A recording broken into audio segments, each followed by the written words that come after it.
What's going on, guys? This is Ed Reviews here for our second annual end of the year podcast. Joining me once again is the magnificent, the adjective, the man, the myth, the legend. I couldn't think of other adjectives, so I went with the adjective, and I immediately regret it. Anyway, junior consultant Mike Adams. I'm here. Hello. He's back.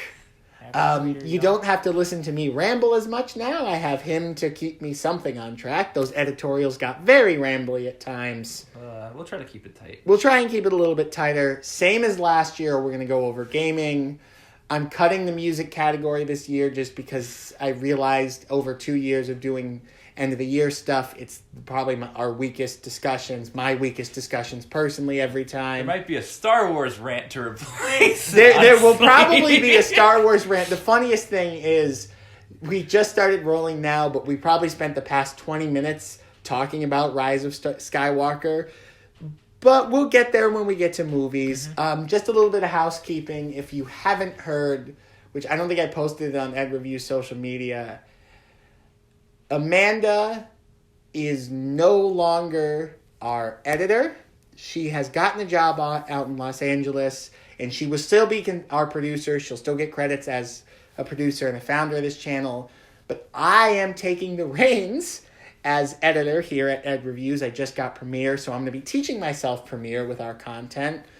So it might still be audio pieces. I'm going to start trying to learn the video side of things. Just be patient with us while I learn this, because him as the junior consultant, I just bounce ideas off of him, and he guest stars on these. I do a lot of work, and well, you put up with me, so that's like you deserve I deserve an award, medal for that. But so that there will be no end of the year video. We're just gonna do this. Also, I apologize that it's gonna be, because today's the 2nd, so it'll go up tomorrow, the 3rd. So sorry we're a couple days late on this. I usually like to do it at New Year's Eve. My boy is back working. I'm working. Schedules sync. We both can't drive. Yeah. So we're going to jump in with gaming, I think, to start. And it's funny, on the car ride over to my house, we were kind of discussing how this was a quieter year in gaming, where 2018 we had like a million things to discuss in this segment. This year there wasn't as much, and you were saying something like it's solid games this year. It's a good development year, I think. Yeah, because we got like a ton of stuff, and there's a ton of big releases coming next year too. Yeah. There's been some big titles though that were pretty solid. Some that weren't, but And once again, we are relying on good old the legendary information provider Wikipedia. Donate to it, $3 to provide us with a list of games. We'll try and hit what at least one of us played. Yeah. I didn't play that much, so I might not be talking as much. There's a couple games to say. Yeah, and he will talk about what he can say. All right, so January through March, we got... So Kingdom Hearts 3 came out. Everyone really... It's Kingdom Hearts 3. It's fine. It's not a great ending to a trilogy. Whoa, look at that. We're gonna... That's foreshadowing right there. Is this going to be the subtitle for this one? Last year we was caring about what you make. This year, don't do trilogies. Maybe not sticking the landing or something. Yeah, don't stick the landing. How Try to stick... How to not stick the landing.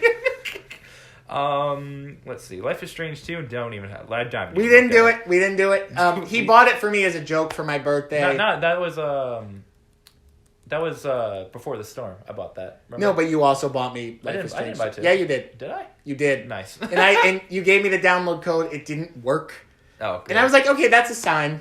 I'm not going to do it. I heard Resident Evil 2 Remake was super solid, but I haven't played it yet. We've got not a whole lot in February. Yeah, it was a slower... Crackdown 3 was really hyped, but I didn't hear anything about it after it came out. So, that new Far Cry game, the Apocalypse one came out. That was just 5, but Apocalypse. Good old Ubisoft. There's a lot of forgettable ones. Oh, Anthem. Yay, that was... I forgot Anthem came out this year. Did it? Yeah, January or February. Oh, yeah. The shared... It flopped. That concept flopped. The concept was cool. It's just... Well, because remember, Fallout 76 was the concept of shared world experiences. Yeah. Because that's just MMOs. MMOs have been doing that forever. Well, yeah, but like bringing it into the console stuff, because remember 2 E3s ago when they announced Anthem and I really think it could in work. 76, and they were like, "This is the future." Both of those games failed miserably. It just needs a not shitty developer to handle it. Dude. That's a good point, because it was so fucking bad lately.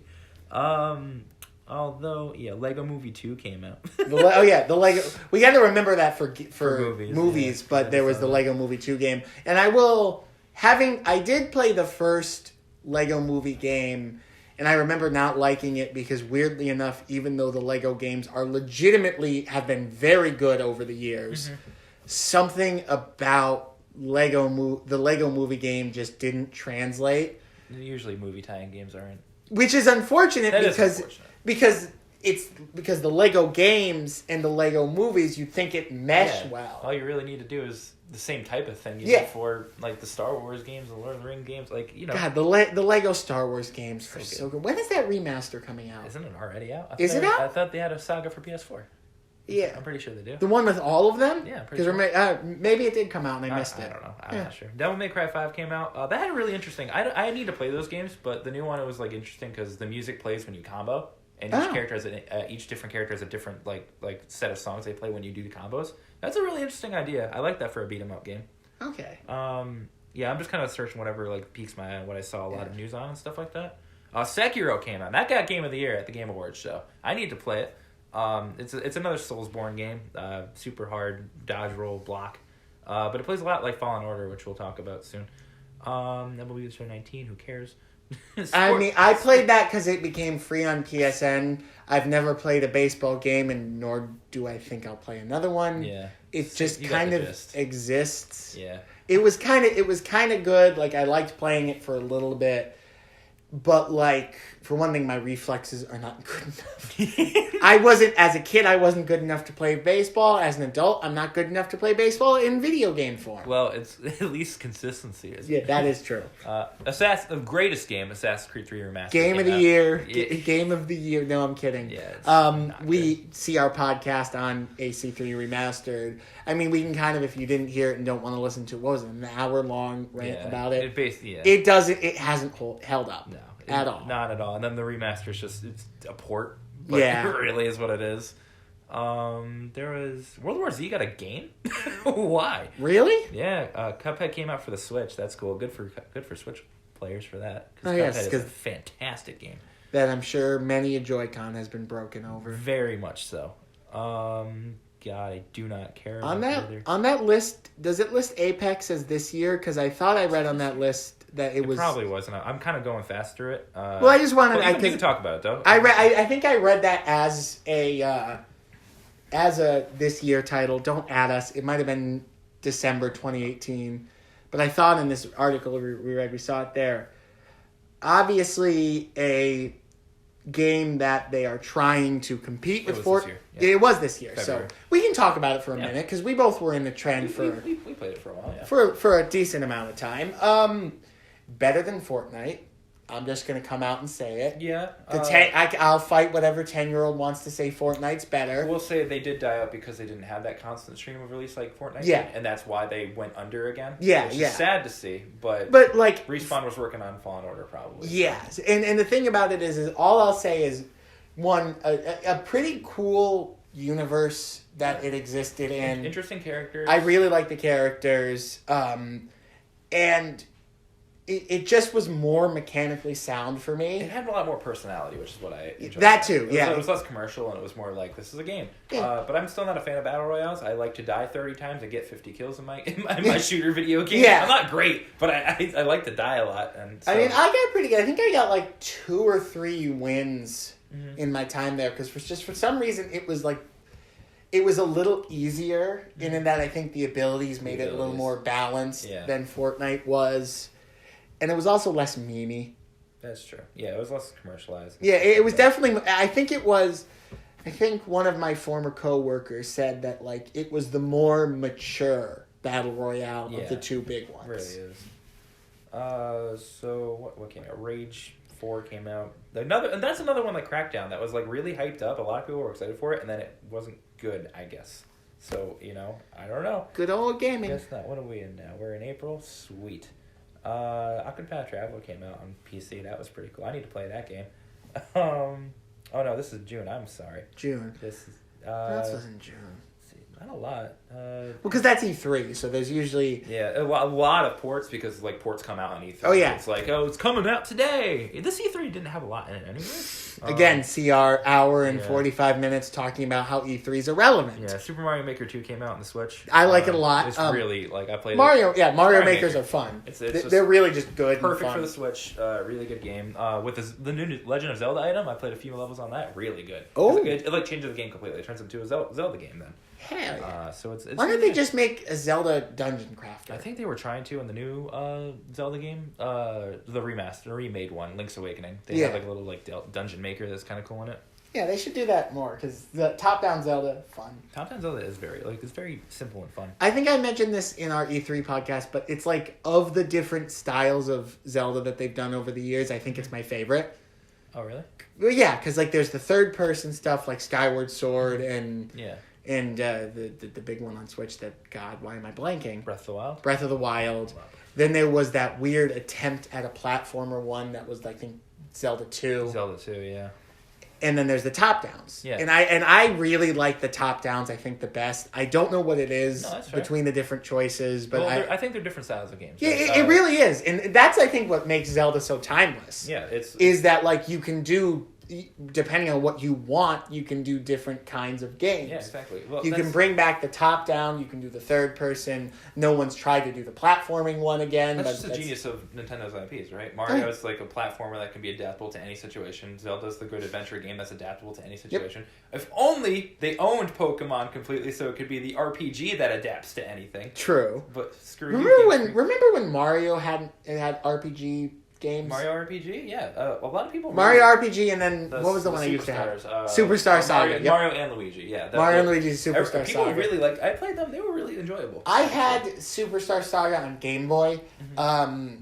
I remember just kind of being it's kind of a neat idea. I was very bad at it, but I also don't like turn-based gaming. I think the thing about Paper Mario is another one people love, or the first two, anyways. True. Because of the humor. The humor is very tongue-in-cheek and it's very good. The other ones suck because I don't understand what it is, but that's. Whatever. Yeah. Tetris Effect came out for PC. I heard that was good. That's the weird one where it's the music. Yeah, and it's a experience people have called it. It's really cool. I want to play it in VR because neither of us can afford a VR headset. Though. No, not yet. The new Wolfenstein came out. I heard it was very bad, very pandering, not very good.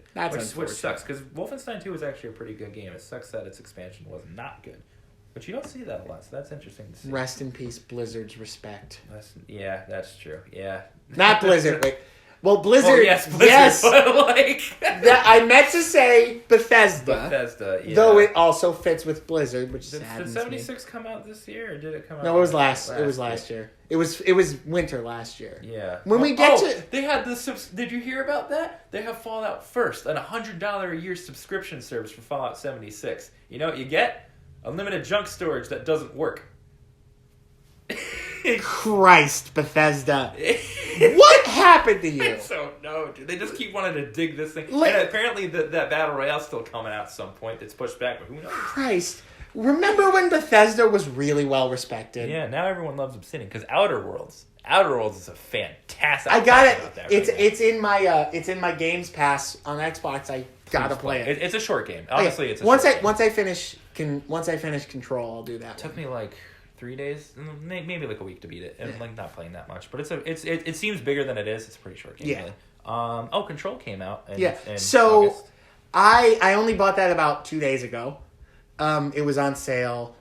I got it for a different sale though, because fuck you, GameStop. Nothing to do with anything, but just fuck you, GameStop. You're a pain in the ass to deal with. I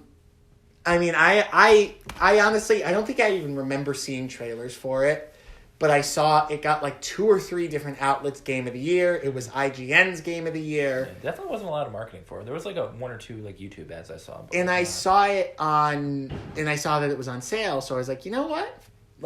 I got $30. Why not? And I like it a lot so far. I'm not that far in.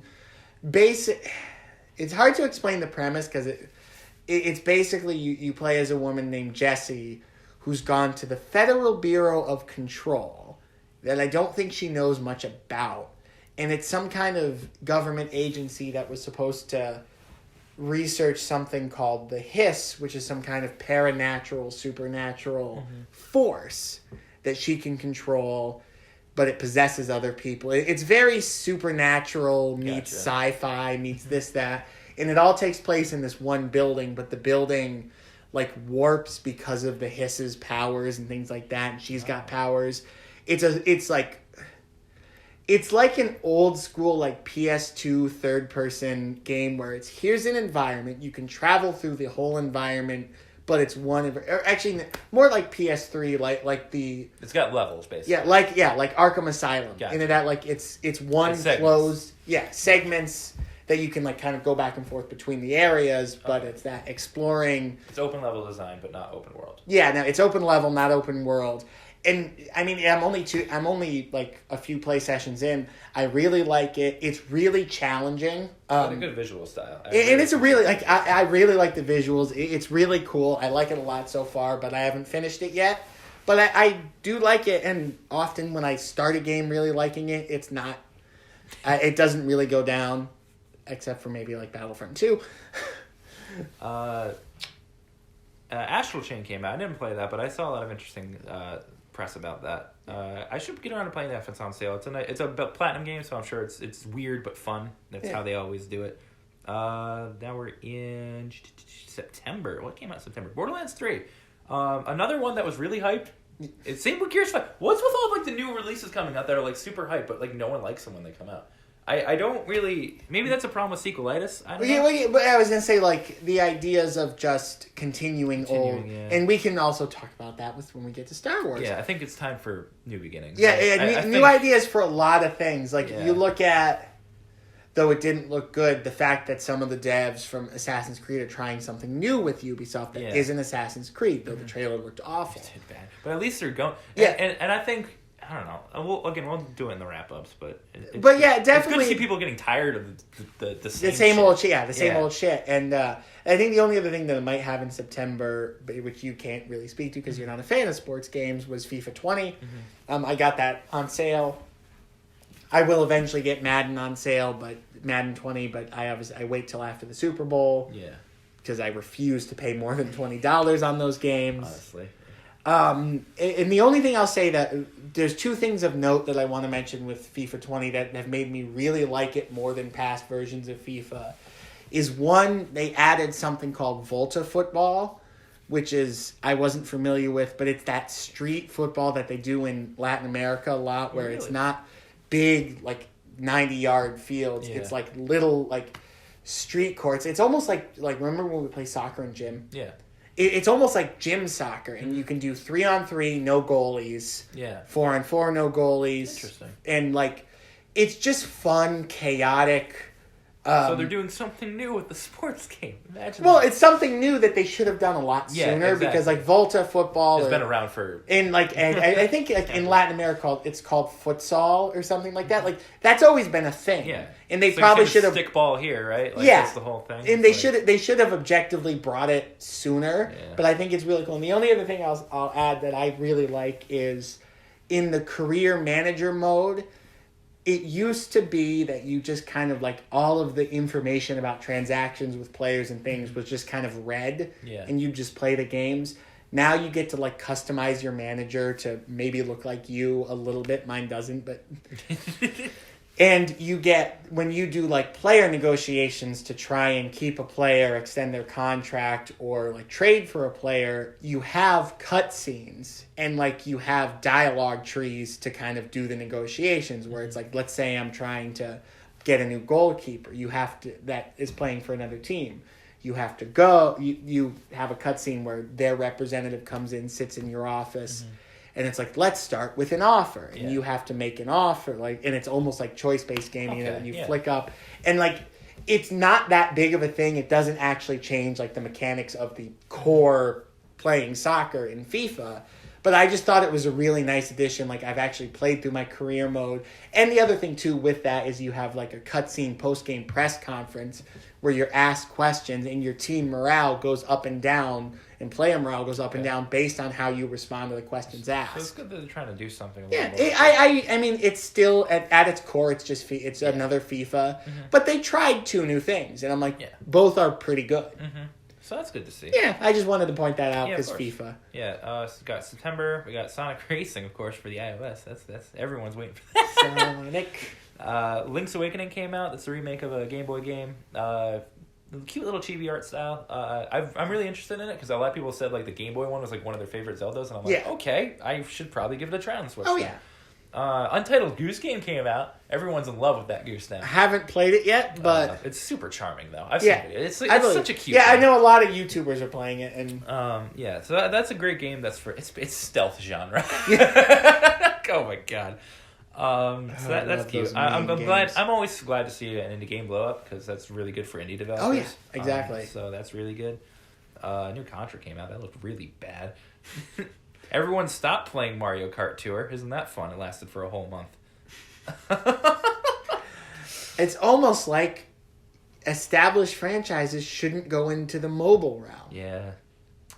Destiny got more content. Destiny went free this year. Destiny 2. No kidding. So I think that's another. I got back into it with Roland, who's our friend, and so.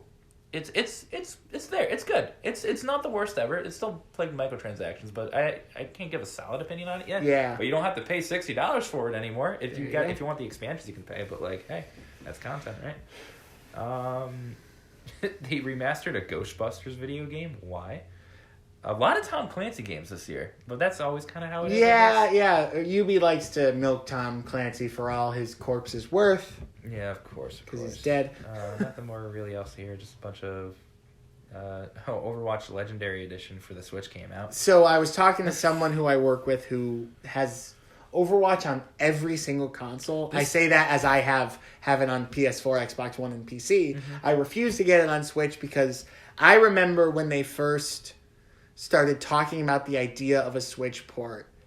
And we were both huge into Overwatch when it first came out. I mean, we still both like it. Yeah. We just don't. We've moved on to other games. Yeah, exactly. But I remember when I first heard anybody even talking about this idea, I'm like, no, it's not like for one thing, the original models of Switch. Maybe they fixed it in system updates.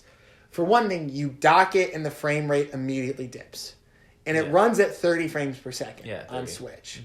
And I've heard, and the person who I was talking to said that like you're almost like it's almost unplayable. Like if you're big on precision. Yeah. For one thing, he said if you use the Joy-Cons, it's useless. You have to get a Pro controller, and even then.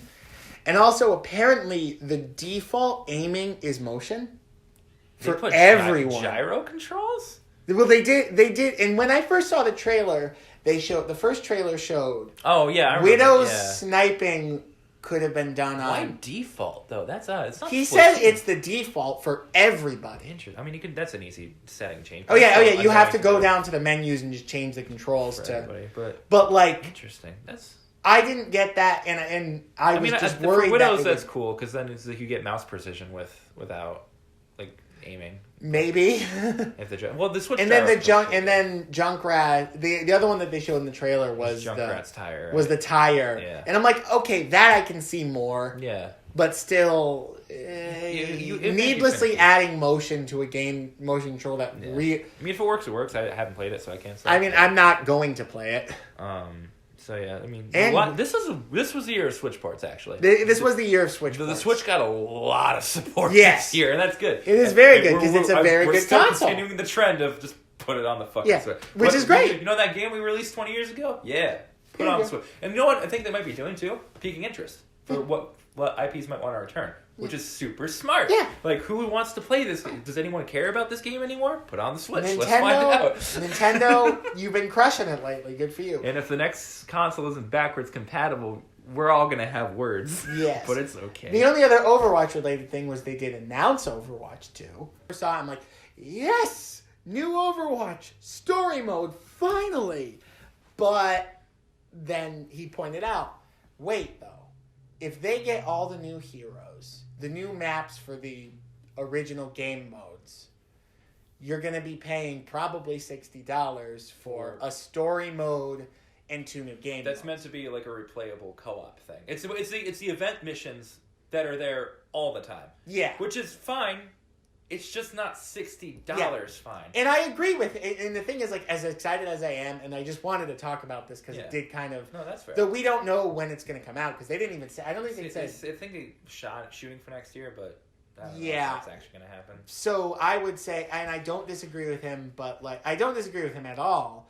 The part of me that really likes Overwatch and loves that universe is like, ooh, a story mode in that universe. Yeah. And if the cinematics are anywhere near the level that the cinematics that they do for Overwatch are, I'm like, you got, I mean, Blizzard, you got me by the balls, and because you made me love this universe. Yeah. But sure, that's Overwatch. And there's a lot of media company controversies we could actually talk about as we go along. That is true. As we scope them out. So anything else in the list? So Sword and Shield came out. So I guess I'll talk about that. Yeah, Pokemon's. So Pokemon's came out. Pokemans. No one it's Pokemon, and that's the thing. A lot of the stuff this year, it's like it's that, it's that, and that sucks because I sound like a nitpicky asshole for like being it could be better, but it can be. Yeah. Pokemon is the number one media franchise in the world, surpassing Hello Kitty, Star Wars, everything. It's the number one. Uno. You're telling me they don't have enough money to make they look good? They don't have enough money to include. Oh, we had to cut Pokemon for higher quality animations. You make billions of dollars a year. You can include all. You can do whatever you want. If you can't do it, then you have to. They were too busy team. with Detective Pikachu. So I'm thinking Game That Freak. was. Did you know that was a 2019 movie? It was. Yeah, wow, 2019 is a long year, huh? They were too busy putting but the funny resources thing there. is, half of Game Freak went over to make the new game, Little Town Hero. It came out. No one knew. It flopped, it bombed, and they took half of their team off of Pokemon to work on it. So thanks, Game Freak. You suck. Anyways, I want to talk about Death Stranding, but I'm not there yet. New Modern Warfare came out. It's fine. The story is actually good. Like, actually, the campaign was like, it was really good. Because there's a part where it's like, you're the SAS, which is like the UK Special Forces unit. And you have to like go breach and clear your house, and you feel the tension. It's not like you're going in guns blazing. It's like tense. Yeah. It's like you have to watch out for civilians. If you shoot a civilian, game over. It's very. You have to look at who's a civilian, who's not. It's very tense. Like your night vision, you have to infiltrate the building. There's an entire sequence where you are alone infiltrating a compound. You can shoot at the lights. There's like it's very. That sounds really cool. Actually, it's interesting. It's tense. And it's funny because I didn't buy Modern Warfare because I don't really like Call of Duty as a franchise. That's fair. But that sounds really cool. What he's describing actually. It's short, and I wish it was a little bit longer actually. But it was fun. It was a good, solid, fun, tense war game. But that's what COD is. That's what COD is. Yeah, and like, the multiplayers, the COD multiplayer, it's always going to be addicting, fun, and shitty. You go one way, enemy is the other. That's the COD. You just deal with it. But it's fun to play with friends, and that's all I'm looking for out of a game with like that. COD. Let's see. Resi, a whole bunch of Switch ports again. Luigi's Mansion 3 came out. I didn't play it, but. Luigi's Mansion is cool. Yeah, it's just a cool thing to have. The last Wii game came out, Just Dance 2020. Ripped the Wii. Will that officially be the last one? It's the last one. So Ubisoft said 2021 we're not bringing it to Wii. Not bringing it to Wii. So Just Dance 2020 is the last Wii game that's being made. So I can respect it. I can respect it. The new they single-handedly kept that console alive. They really did. The new Mario and Sonic at the Olympic Games came out. I heard it's a Mario and Sonic at the Olympic Games. I started to demo it at a GameStop.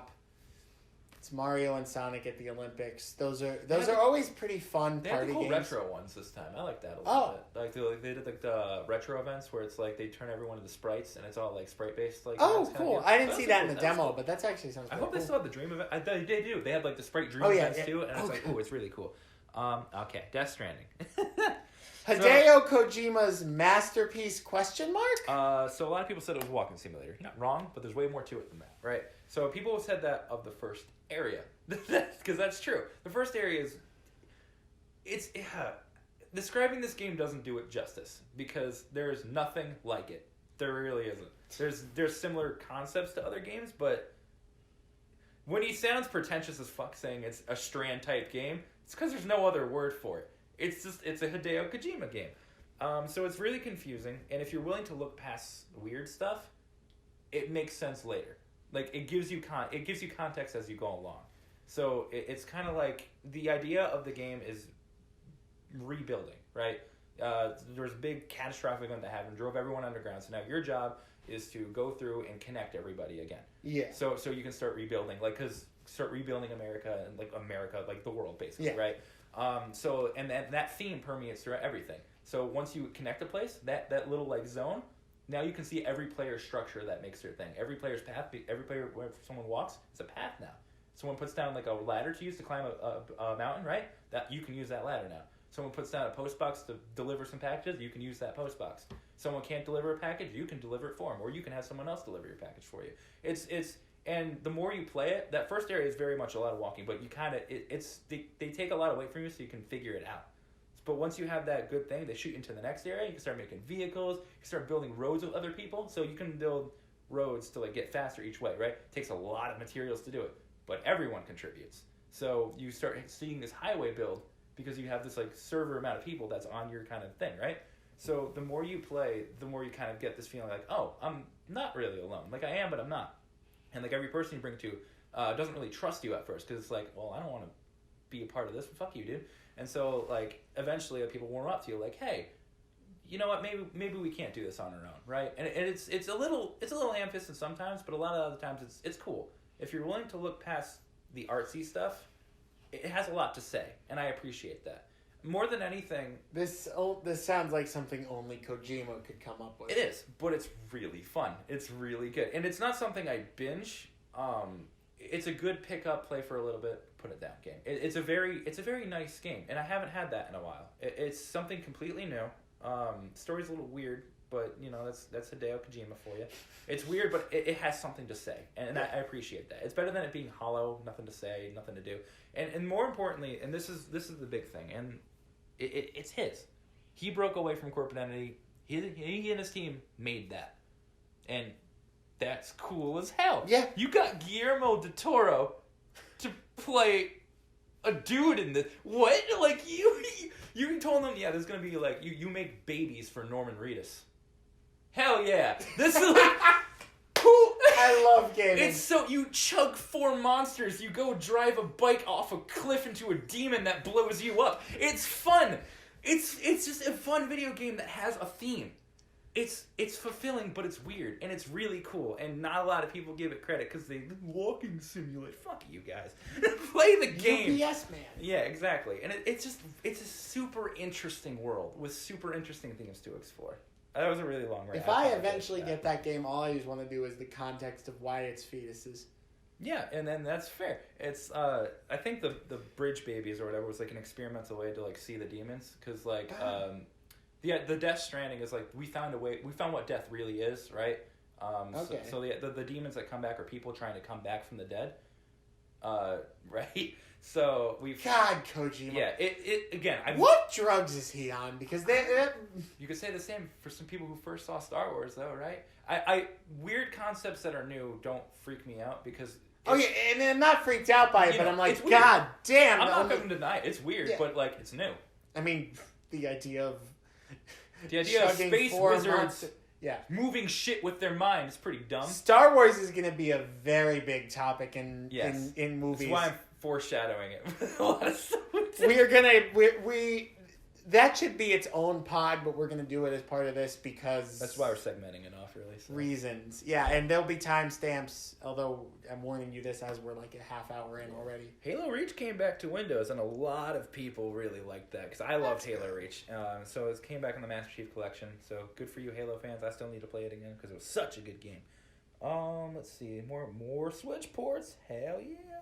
And yeah, now we're in December, and did anything really? Oh, Detroit Become Human came out on PC. So let's start the mod train. We like let's start modding Connor.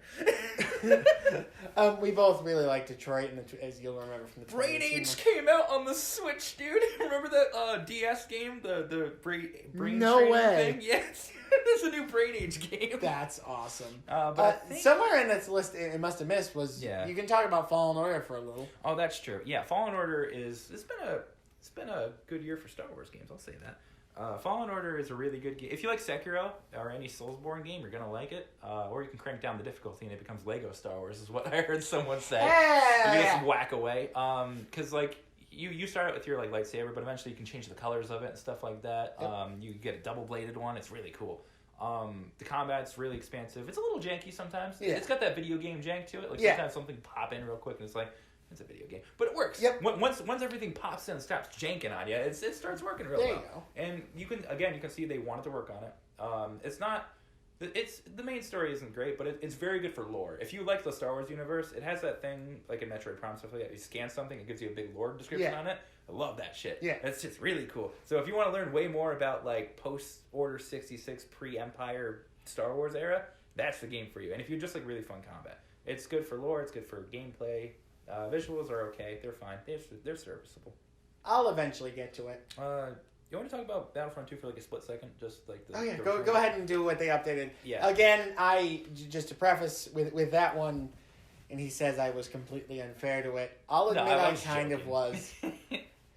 I don't remember if I said this in last year's pod, but I think you did. But just to reiterate, I had like pre-ordered Battlefront 2 because I'm like, yeah, story in the Battlefront, and it was EA's first story with the Star Wars license, which again I still will reiterate what I said in the E3 EA thing of I hate that EA has the exclusive rights to make these games. I really wish. I think you should just do what they do with Marvel, give it to whoever wants it. I think big franchises like that. I think the same with Pokemon. Like any huge big franchise that's bigger than anything shouldn't be one person's. Yeah, they should have never given it just to EA.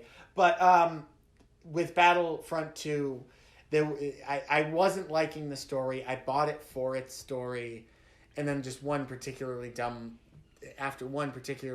line about a day and a half into playing it, I uninstalled the game, sold it back, and I think I had bought it for like $5 after gift card, so I made $30 off of Battlefront, and I didn't play it, and which is fair. Honestly, I think a lot of people, because they got bad press at the start, too, right? Because like that, I think that's another thing that's like we already were kind of like, this is shitty, because we know it's shitty, because the whole loot box debacle, Disney threatened to take away the fucking license from EA.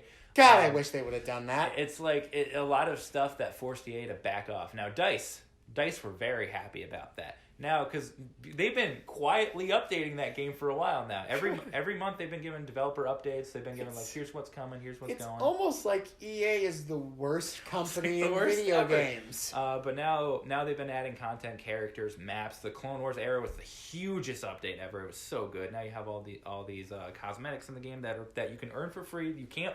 The only thing you can buy with microtransactions are cosmetics. Good. Fine. Yeah, that's awesome. And if you buy the Celebration Edition right now, which is like $20, get back into it. You get all the cosmetics. It's good. I bought it. Nice. No, because I just wanted to support DICE, because that takes a lot of work. Coming back from a bad PR move, it takes a lot. So I just give them a lot of chops for making a good game out of something that was trashed. So good on you. Who did that? DICE. Good on you, DICE. And is that it for games? I'm pretty sure that's it for big game releases that I saw. Cool. So let's move on briefly with TV. I have like 3 bigger shows to talk about. They'll be kind of quicker hits because 2 of them all 3 of them I did some form of audio piece on. Actually, I'll go with 4 because I can talk about a little bit of Seth MacFarlane's second season of The Orville, which if you don't... I'll start with that. Is it still going on? No, the second season ended, and the third season is moving to Hulu, which I think they decided after Disney acquired Fox. God, was that at the beginning of this year? Was the acquisition of Fox Media? Yeah. So, anyway, that's actually a historic moment in all of entertainment. Disney at the beginning of the year, they had been trying for like a year and a half to get it through. Yeah, but because that's why I'm confused. I don't know if it actually went through last year or this year because it's been news for like a year. Because they've been trying because the FCC and the FTC were rightfully like, wait a second, can you own that many properties? So they acquired the details of that. And the only reason we're interested in this because we're comms people, we're communication majors, and that's something that like interests us. Hey guys, sorry, I got a phone call on my phone as we were talking about starting up TV and everything. Suppose from a phone call on your watch or something. Yeah, yeah. Sorry about that. So we were talking quickly just before we went into TV about the the Fox acquisition, which we think went through either end of last year or beginning of this year. But it's a moment in history. Yeah, I think in entertainment history. The details of it are after I think a year and a half battling with the FTC and the FCC, they acquired the rights to Fox Entertainment. It is a key disclaimer. Rupert Murdoch's News Corporation, I think it's called, maintained the rights to Fox News and the Fox Sports Group, and Disney acquired Fox and all of those subsidiaries. Yeah. So they got everything Fox owned with Marvel. So they're the sole owners of everything Disney Marvel Disney owns Family Guy. Disney owns... yeah. That's how far-reaching it goes. The most frightening thing about it is... Simpsons too, actually. Yeah, they acquired The Simpsons and Family Guy, and it's so funny now to watch the old episodes where they take shots at Disney. Yeah. Oh, actually, it was funny. They took shots at Disney as early as the beginning of the season of Family Guy. Because of course they're not going to let it do tongue and cheek. They're not they are corporate assholes, but they're not. The thing about it is censorship emperors. What I mean.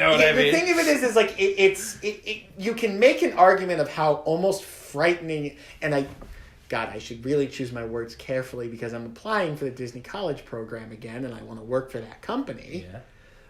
But in trying to be as nice as possible to the mouse overlords, it is kind of, at the very least, a little unnerving. Yeah, really, because they could at any point. How much they own and how much control they have over stuff you like. Yeah. Because also in that, they became the majority stock owner for Hulu. Because let's say some odd turn of fate, Disney goes under. Let's say it does, right? That's half the entertainment industry just tanked. That or a lot of companies are going to be getting some good deals on some IPs. Yeah. That'd be interesting. So because it also, they became the majority the majority stockholder for Hulu, which is a popular streaming service. Now they basically own 2 streaming services. Yeah, they have 2 streaming services. Well, I mean, and you get Netflix. You get a solid bundle. Yeah. Though with Hulu, Disney Plus, and ESPN, because they've had ESPN since the 90s. But just an interesting moment in history. The reason that we brought this up was I mentioned season 2 of The Orville ended at the beginning of this year, and this 3rd season is going to move to Hulu. That was decided after the acquisition went through. Mm-hmm. And I surmised that it was one because Disney wanted to populate Hulu with properties. The Orville has a respectable audience. It's not huge, but there's a lot of people. I'm one of them who do really like the Orville. It's got a good niche audience. Yeah, and it's really good. It is. I've argued that is the best Seth MacFarlane creative project I've ever watched. And that's the thing. Not a lot of people like Seth MacFarlane. Not a lot of people do, but what I would say to the people who don't is watch at least one episode of The Orville, specific episodes, because the man is a big fan of sci-fi, and he writes pretty damn good sci-fi, to be honest with you. I mean, even when he wrote the parody for Family Guy, the Star Wars parody, it was really well done. Yeah. That was a really well done parody. You can see he had a very fondness for... But the thing about it is, too, is the Orville, it's marketed as a comedy. There are times when it is genuinely not a comedy. Yeah, it's a damn good sci-fi show. I put it above, those weird, Star Trek things they're trying to do on CBS now. That's odd.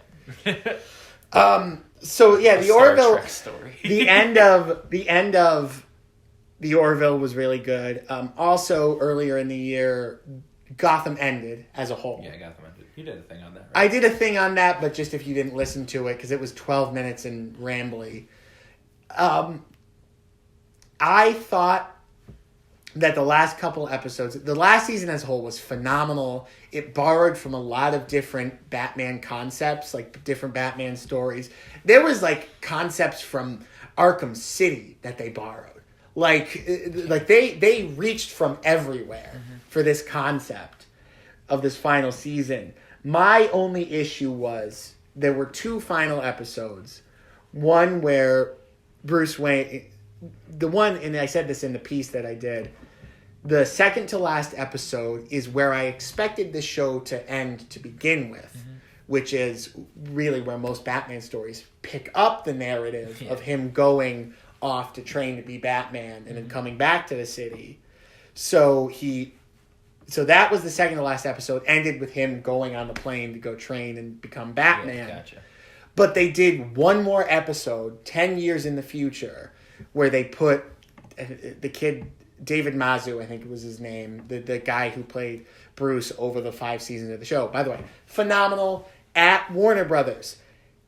He expressed interest when he's older in doing a Batman movie. Give him a Batman movie. This role has been passed around so far. But, like, here's the thing. If you stuck with Gotham... He's a really good young Batman. He's really good. He's super good. And he said, like, I don't want to do it now, obviously, because I'm, like, 17. Yeah, exactly. Like, if he's still down for it when you tell the boy he's got a 2029 deal. He'll buff up for the role, I guess. He'll buff up for it, and he'll be much better than half the people He was going to be better than Robert Pattinson. Although I haven't seen Robert Pattinson anything since Twilight. I can't rag on the guy. I haven't seen him in anything since. You know? Can you imagine him in a Batman suit, though? I don't know if he'd bulk up. I know he's... Actors have... Remember Christian Bale? The movie he did before The Dark Knight, he was like a really scraggly dude. He buffed up for it. Well, Christian Bale is willing to commit to whatever. Yeah, so because I saw at the end. I don't know what Robert Pattinson's willing to do for this role. If he's good, he's good. I have no clue how he's going to do it. So going back to glittery Batman doesn't really strike me as an interesting concept, but maybe he's alright. So going back to the end of Gotham, my only problem with it was the last episode. It was 10 years after the events of the second to last episode, and 10 years after the show's natural end, quote unquote. And all it really was, they called it The Beginning. And it was... I know, that doesn't make any sense. Bruce Wayne comes back into Gotham City. He's created the full Batman persona. They, alluded to him kind of playing with the idea earlier in the 5th season. I called it baby Batmaning. Because he wasn't Batman. He had, the black, not suit, but, he had the... Yeah, he had, battle armor. Yeah. And he was kind of doing stuff, but it wasn't anywhere near what the Batman persona is. So he comes back, they put him in the suit just so you can see him in the suit. Though I think they CG'd his mouth into a CG suit, which was just really weird. If I read that correctly, don't quote me on that. It was something really weird, and then they just wanted to... I don't remember the plot of that episode. They wanted to, show you... It's the same guy that was in Fallen Order, Cameron Bikeman, I think his name is, in his final Joker form, because they had him progress into the Joker, which was a great interpretation of the Joker. I still kind of liked the old idea they had with it, that he wasn't, he died, and, the Joker was, the idea that someone took up, you know what I mean? But then I still like what they did. Oh, yeah, because it's comic booky. He had a twin brother, and his brother became the Joker. Yeah, it's still fine how they did it. So they show him they show his final form, which is disturbing to look at. If you look at the pictures, it's But Joker's supposed to. They go hammy with it, how frightening it is. And then, they gave Gordon the mustache for all of 10 seconds. Mm-hmm. You know how they... Yeah. But literally, it was 10 seconds. The first scene, he's the commissioner, and he's talking to the mayor, and he's got the mustache. The next scene, they're like, okay, I shaved the mustache. Why? Damn. I'm like... Well, because... Did he look good with the mustache? Or did he look fine with the mustache? He looked like... I'd say fine is the better word. Okay. It wasn't oh my God. Yeah, no, you're not going to match... Oh, what was it? Gary Oldman's... Yeah. But every interpretation of Gordon has that mustache. Yeah, but it was the same mustache. But that was the theme of the last episode was we're going to put them in these outfits just for the sake of almost it's rewarding fan you. service, It was almost to reward you for 5 years of this show to be like, here's all the shit we teased. Yeah, here's Gordon with the mustache. Here's Riddler in the question mark suit. Here's Penguin wearing the purple suit and the monocle. It's like here's the universe as you know it now. This is it. But it definitely felt like as if they were almost like, you know what, in 2 or 3 years, we're going to bring everyone from this cast back to do our own version of Batman. I hope so, because that's a really solid cast they had for it. Oh yeah, it was phenomenal. And my conclusion from that piece was excellent, interesting, not perfect, but really interesting interpretation of the Batman universe. My other shows, I watched that miniseries on TNT called I Am the Night. It was about the Black Dahlia murders. It was awful. I just wanted to point that out. Chris Pine did his best, but the plot bordered on incoherent. Then I have 2 other ones. Again, I did audio editorials on both, but just to go over them. First, Undone on Amazon Prime. I have never watched a show as perfect at what it's trying to be as Undone was. It has a 100% on Rotten Tomatoes. It is deserved. What's it about? The setup is... I'm going to say how they market it, because I don't want to give away everything about it, because one of the parts of the experience is trying to figure out what the hell is going on. But Rosa Salazar, who was in a movie earlier this year, I Laid a Battle Angel, plays Alma. She's 28 years old. She lives in Texas. She's got a boyfriend that she's not really committed to. She dropped out of college, and she's the word I used was troubled. The word I think that she uses in the realm of the show is she's a broken person, like emotionally broken. Gotcha. You open the show with her kind of being like, Christ, I'm 28 years old. Is this all that there is in life? Like in the opening monologue, she's at a grocery store and she's like, I'll be grocery shopping and then I'll grab 2 cans of beans and they'll be 2 different. They're the same price. And he's like, well, are these beans different than this beans? And then I'll stop and I'll think, God, is this all that life has to offer? So she's like questioning. Yeah, existential. Yeah. Like she's going through an existential crisis. Her sister is getting married to, they're all, I think they're all supposed to be Mexican. Alma, her sister, and her mother. Gotcha. The father died 20 years before the events of the show. Yeah. The sister's getting married to this rich white family. Alma doesn't like them. The mother is a super controlling religious type. And the show opens with Alma getting in a fight with his sister, and then she gets in a car accident, like a bad car accident. And the second episode, I'll just go into the second episode because this is the setup, and I won't go into what spoils it. Alma starts seeing, I'll say hallucination, but it's not necessary. You by the end of it still don't know if it's a hallucination or not. A hallucination of her father saying that she has some kind of special powers where she can go back in time and stop her father from dying the night that he did. I thought you didn't like time travel stories. Please don't make me spoil it, because the whole point is I'm recommending it for people. Gotcha. Okay, well, I'll say this. You, through the show, and really towards the end of the show, do not know, because you start to find out the family's history, and there's a lot of... There's more to it. There's various mental illnesses involved, and where that show succeeds is the fact that through the entire season, you don't know if it's a time travel story and the father is real, like it's really the spirit of her father saying you can do this, or she's losing her mind. Yeah, okay. And it's done it's called rotoscopic animation, where everyone was physically there on a stage acting. Yeah. But, and I don't know how it works, but it's presented as animation. And what that allows it to do is it allows you, the viewer, at all times, like at every moment in the show, to be like, okay, well, so what's real? like what is concretely actually happening, because it's all done the same. Yeah. It all looks the same. So a hallucination looks the same as the real world. Mm-hmm. And it's visually beautiful. You will rack your brain watching the season. My mother and I watched it together. It's about 8 episodes, 20 minutes, Amazon Prime. Highly recommend it. We spent a week watching it, and any moment that we weren't watching it, we were spending like 2 hours at a time discussing what could be happening in this show. It's good to see Amazon Prime having some good stuff on. It is probably my top show of the decade, because it technically was 2019. Yeah.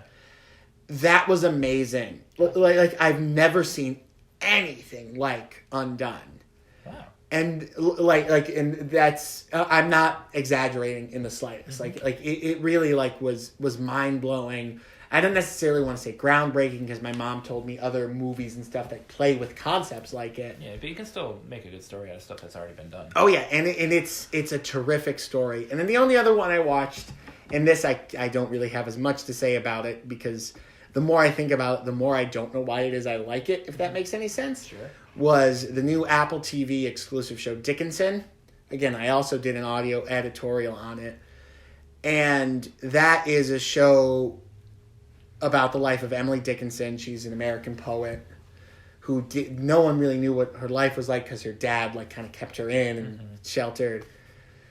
It stars Haley Steinfeld, who is an actress and pop singer. I like her much more as an actress than I do a pop singer, but that's besides the point. And Ella Hunt, who was in Anna and the Apocalypse.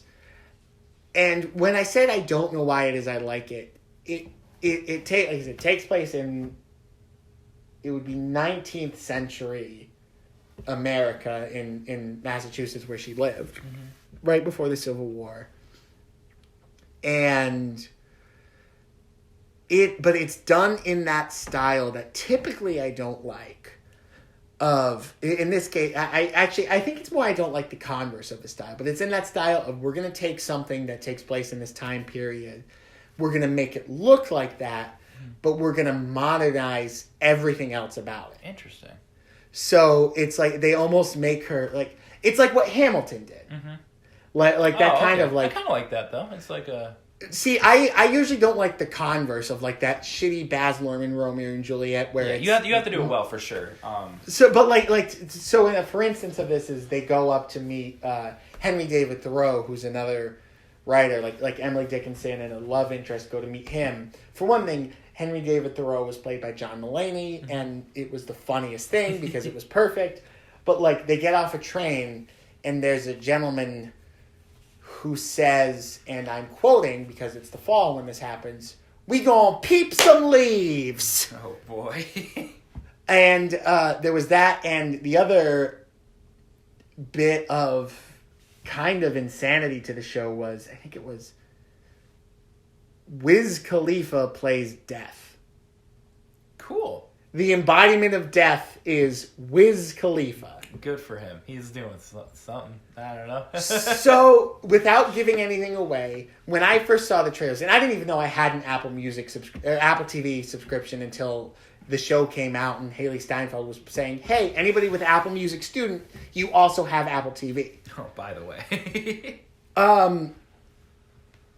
I thought that was going to be the worst aspect of that show. Yeah. Was Wiz Khalifa playing Death.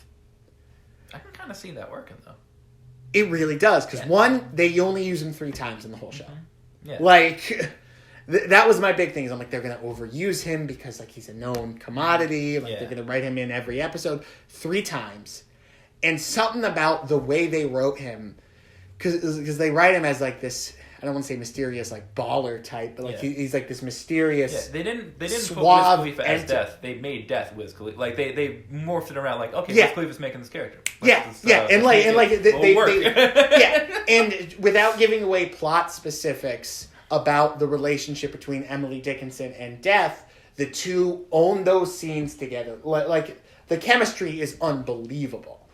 But it's a lot of... The way I describe it when I tell people about the show is it's a lot of aspects that I didn't think were going to work at all that somehow come together and work well enough for me to say I really like it. And if any of that sounds interesting to you, I would recommend it. Gotcha.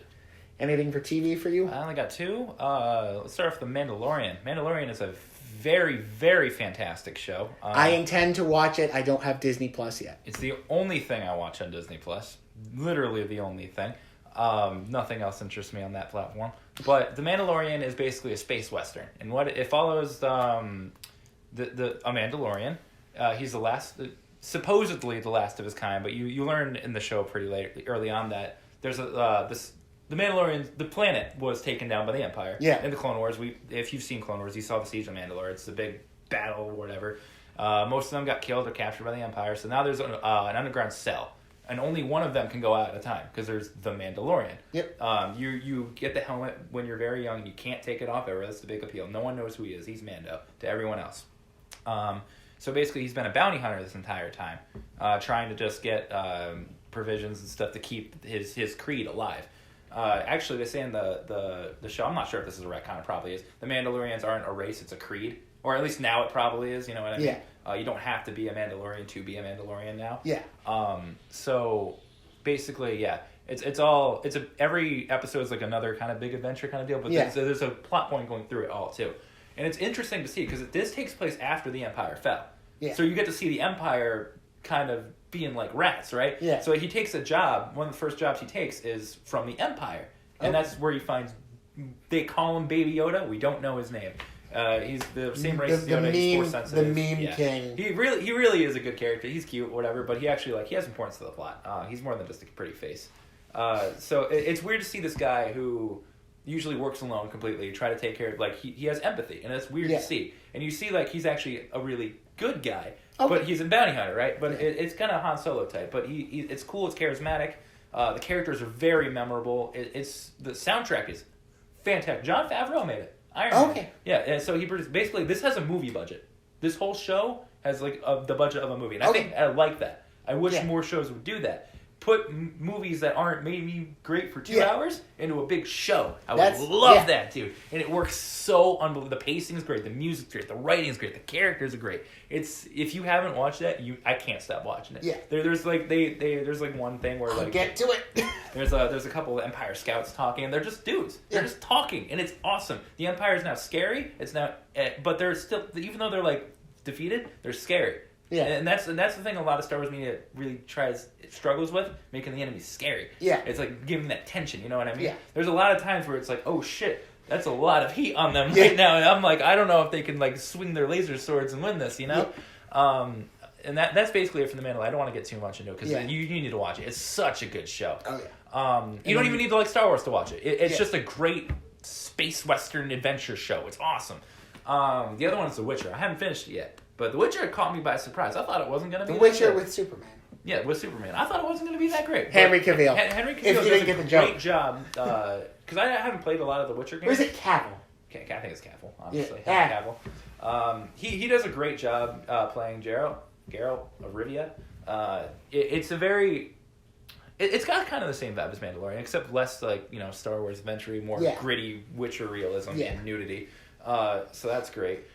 But it's a cool fantasy show. It's got Game of Thrones vibes sometimes. It's really good at introducing people to the world of The Witcher, what a Witcher is. It's basically a bounty hunter that kills monsters because he only can. Okay. So yeah, it's basically him, because everyone hates Witchers too, but they need them to kill monsters. So it's a very interesting dynamic. He goes into a bar, everyone threatens to hurt him and doesn't want to be around him, but it's I got a job for you too. So it's money rules him. And it's I always like that character dynamic, right? It's the world hates you, but the world needs you. Because you're a mutant freak, and the world's full of mutant freaks, but you can only kill the mutant freaks. So you're a necessary evil to the public, so do you serve the public, or do you let them die? And that's an interesting concept that they play with a lot in that show. So that's a really interesting show I think people should check out. Those are the really only 2 shows I watched. Sure. Honestly. All right, so that is TV pretty quick. Movies. Let's not go by order. Let's just kind of... I have in my mind an ad if I miss something that you want to talk about, but I kind of know what I want to hit. I looked over everything I talked about on the Instagram and stuff we review. There's stuff I did pieces on. I'm sure any movie I've seen you've also seen. Very quickly, Captain Marvel. Okay. It's a Marvel movie. Average. Yeah, I don't know why people kind were of like pandering, but I don't know why people are like, this is groundbreaking. I'm like, one, no, Wonder Woman was the better if you want to go with female superhero movies. Two, average. It's fine. Yeah. It does its job.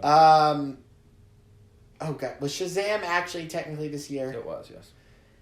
I fucking hate it. You liked it, didn't you? Or no, that was someone else. No, I hated Shazam. It was tonally inconsistent, not funny, too immature. Yeah.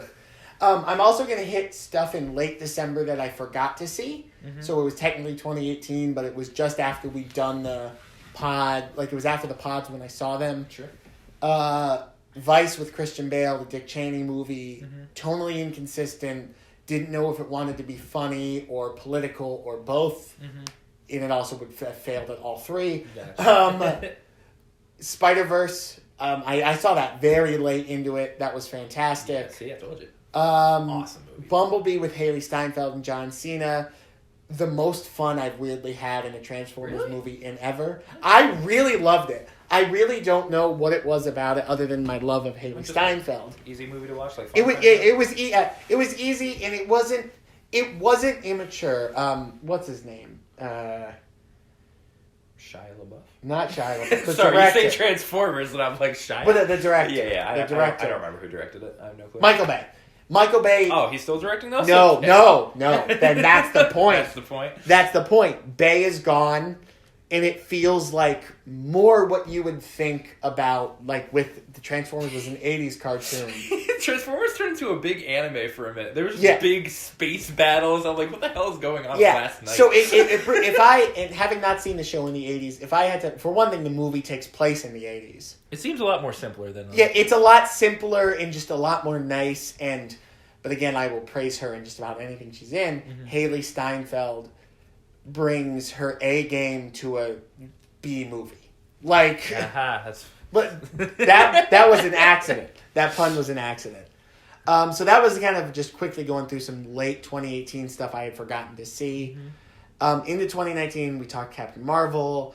Endgame? Well, before Endgame, Alita Battle Angel. Oh. I saw it twice. Anime movie. Awesome, though. Yeah. Like, really, that's anime. Like a really kick-ass, awesome... Some dumb stuff, but who cares? There's really good shit in it. Okay. That's anime. There's some really dumb shit, but look at that pretty thing. It's really cool. It was... Robert Rodriguez directed and James Cameron produced, because James Cameron loved Battle Angel Alita, the anime it's based off of. Yeah. And they made a really... I mean, well, the book... I read, actually, 2 volumes of the manga. Mm-hmm. And they took that world and brought it to the screen really well. And, like, it's just a really cool world. And that's the thing about you know, anime, manga, and stuff like that. Their world building, unbelievably good. It's like... I don't know. Like, it's definitely, like, when you... I mean this in the nicest way possible. It's definitely a superhero movie that's also a manga movie. Yeah. Like, in that it's someone discovering who they are. It's a hero's journey, but... Yeah, it's a hero's journey, but it's just really cool and fun and silly, but also violent, but also... I don't know how it got a PG-13 rating. There's, like, a shit ton of decapitations, but I guess the logic of the MPA was... when I was they were robots. Yeah, actually, that's probably it, exactly. That was probably their logic was like, well, they're cyborgs, so... cyborg. I mean, it probably helps with their ratings, or their profits. Yeah, but I just thought that was awesome, and Rosa Salazar was really cool in it. Mm-hmm. Let's talk about Endgame. Endgame was good. I listen, the time travel plot, whatever, there's been stupider shit done. It's still, like, let's compare it, like, we'll talk about it later, but Rise of Skywalker, it had something to say. Endgame did. It was for the first part, it was getting over the past, right? It was moving on from a trend. That's like the first thing. Steve Rogers is talking in that support group, like, listen, something bad that's saying something, you know what I mean? And it's, you know, the big thing at the end was whatever. It was unfocused sometimes, but it knew what it wanted to do. It had a story it wanted to tell. It told it. Maybe, you know, the time travel stuff, it wasn't perfect, but it was fine. I think it did a great job of ending what it had to do. 20-year saga ain't easy to end. I like the Rise of Skywalker more than I like this. Objectively. That's a hot take. That is a hot take, my friend. And I will. Yikes. But okay, it's more on a personal level. I guess it's fair. But I know. You don't think I'm fair about this movie at all. And it's not. No you one have your will. Opinion. No one will think I'm fair. Come on. You have 20 years to land this fucking plane. Yeah. The best thing that you come up with 20 years to figure this out is time travel. Yeah. I hate time travel. It's a superhero movie. Dude, but here's Dormammu, I've come to bargain. That was the whole shit. Here's the thing. Here's the thing, though.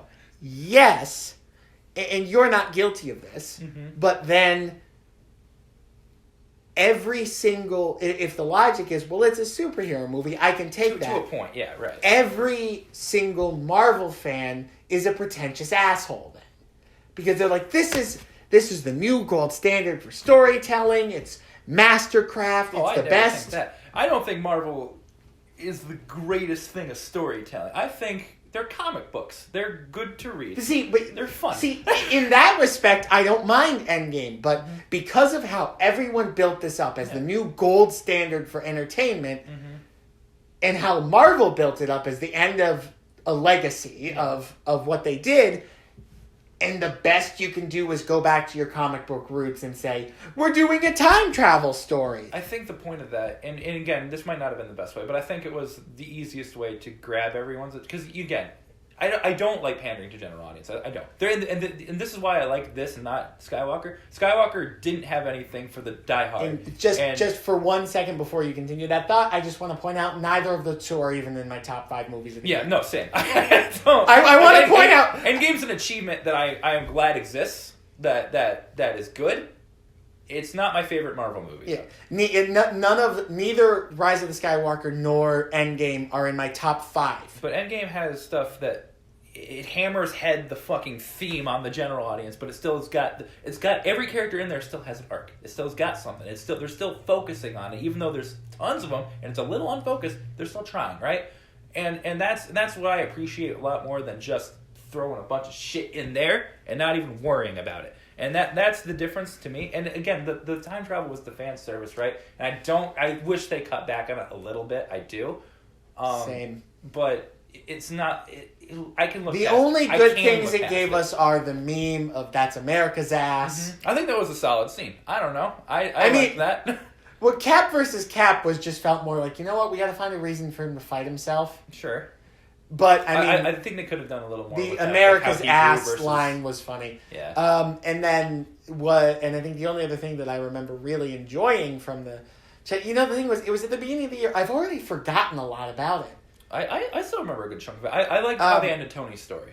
Tony Stark, who now has a family, who he has moved on. Yeah. He's got his own life. That's all he wanted. He left it behind. Yeah. And now he has to be like, I have to risk this all to help people that, like, I'm fine. Yeah. But I have to help everyone.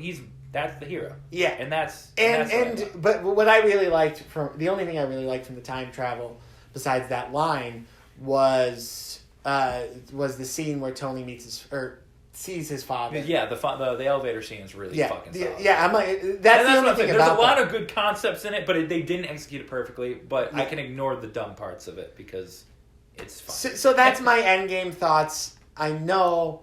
It's fine. You got an opinion. I ain't gonna tell you. I know everybody else. I mean, I feel more like... I see where you're coming from. In my initial thoughts, I was really angry they went with time travel. I'm not going to lie, I almost walked out of the theater when I first heard time travel. Mm-hmm. I'm sitting next to my mom, and I'm grabbing my own legs like... I think it's dumb how he figured it out so fast. I don't like that, but, Yeah, but I think I more relate to, and I haven't watched that video in a while, but there's another YouTube critic, Jenny Nicholson, who got really big after her Infinity War hot takes video. And she started by trying to go through her thoughts, but halfway through the video, she's like, you know what, guys? I'm more indifferent to this movie than I am enraged by it. Mm-hmm. And she started talking about the idea of content creation and, like, the idea that, like, you can't always have a hard opinion. Yeah. In my mind, I don't... And as time has passed, the opinion softened a little bit. And in that, like, I more look at it the way you've told me to look... Well, not told me, but argued to look at it. It's a superhero movie. Come on. It's like I'm all for... even Star Wars, I do this. It's fun to argue nitpick shit, right? Yeah. At the end of the day, though, the quality of the movie, the nitpicks I don't take that to heart. And, I will never say that Endgame is a bad movie. It's good. I mean, there's a shit ton better from this year. It's definitely not the best. But here's the thing. My criticisms over the years have gotten... I think I've grown a lot from it. And now that I'm getting more into behind-the-scenes stuff and stuff like that, and learning how to market, how to audience, stuff like that, my opinion is communications majors.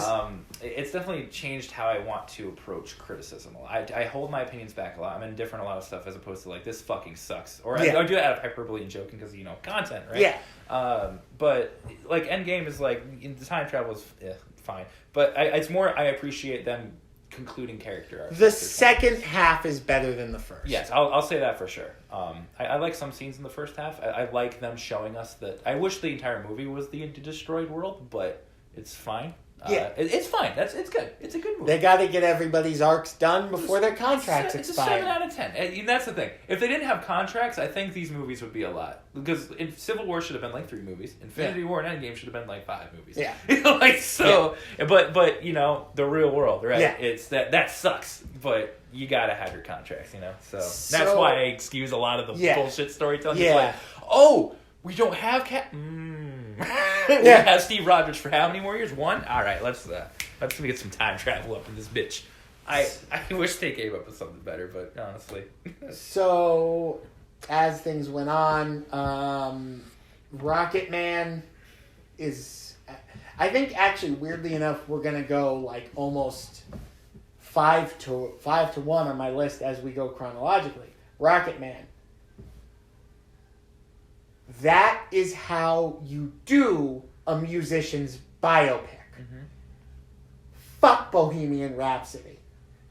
In its goddamn ass. One, you shit... I'm not going to go into how bad Bohemian Rhapsody is, in my opinion. But... You take that he didn't like it. The thing with Bohemian Rhapsody that I remember was...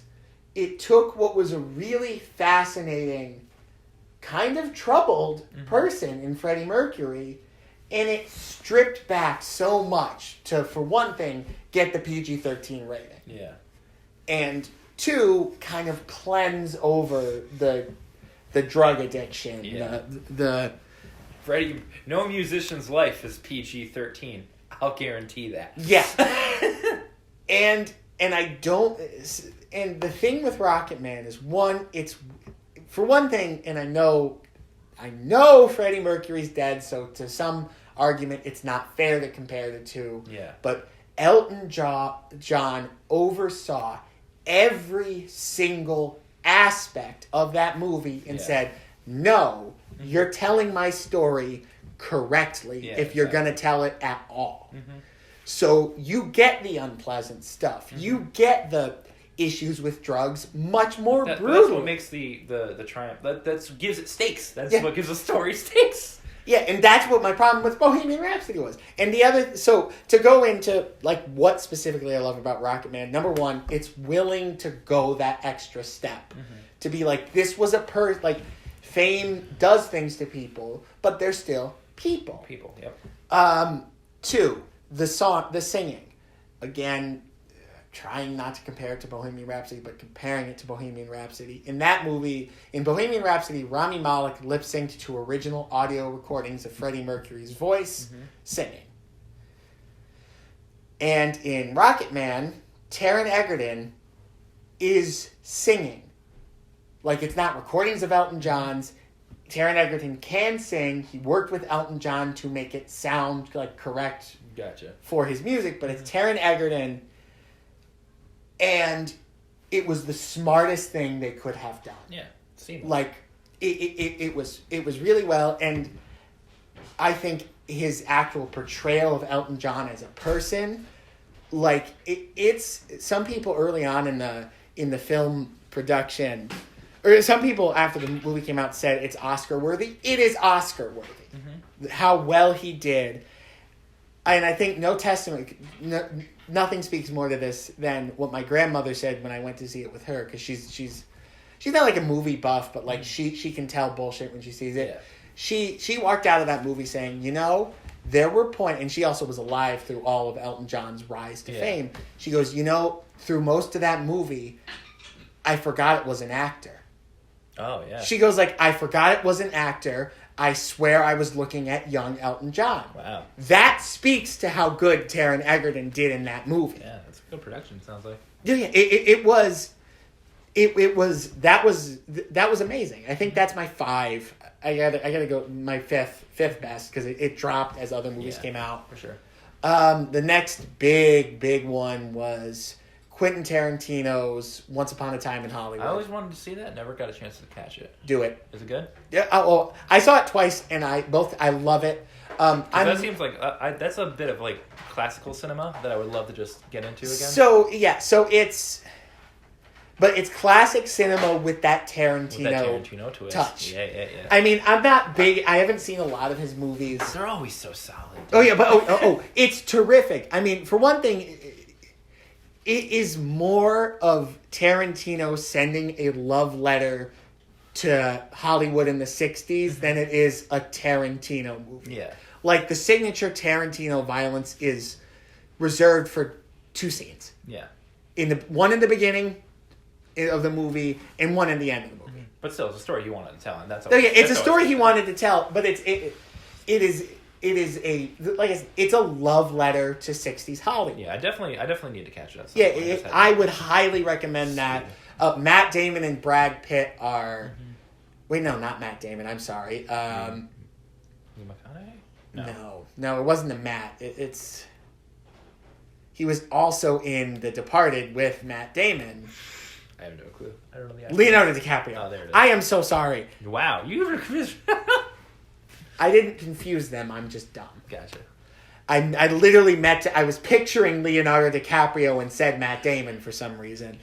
DiCaprio and Pitt are, for one thing, hysterical together. Mm-hmm.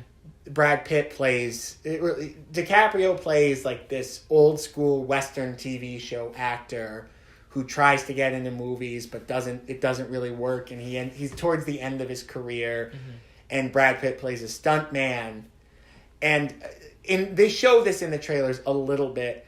It also centers around the murder of Sharon Tate, who was an actress in the 60s, at the hands of the Charles Manson cult. Mm-hmm. So it's both kind of hinting to a little bit of telling Sharon Tate's story, but it is mainly focused on DiCaprio as the character trying to maintain his career in this new changing Hollywood environment. Yeah. And like I said, you can just tell that Tarantino loves old Hollywood, mm-hmm. and he wanted to send a love letter to old Hollywood to some extent. Exactly. You definitely you gotta, especially since the history of cinema at least a little bit. Yeah. You've got to see that because it is, that's up there. That might I might have actually this might be top 4, and I think Rise might be my 5. I can't remember exactly because I'm trying to remember everything I saw. But I think that was my 4 or my 3. The other ones that are in my actual quality. Okay, Rocket Man once, and then there's 2 more that make up my top 4. I'll just go with top 4 because I can't remember what the 5th was if it wasn't Rise of Skywalker.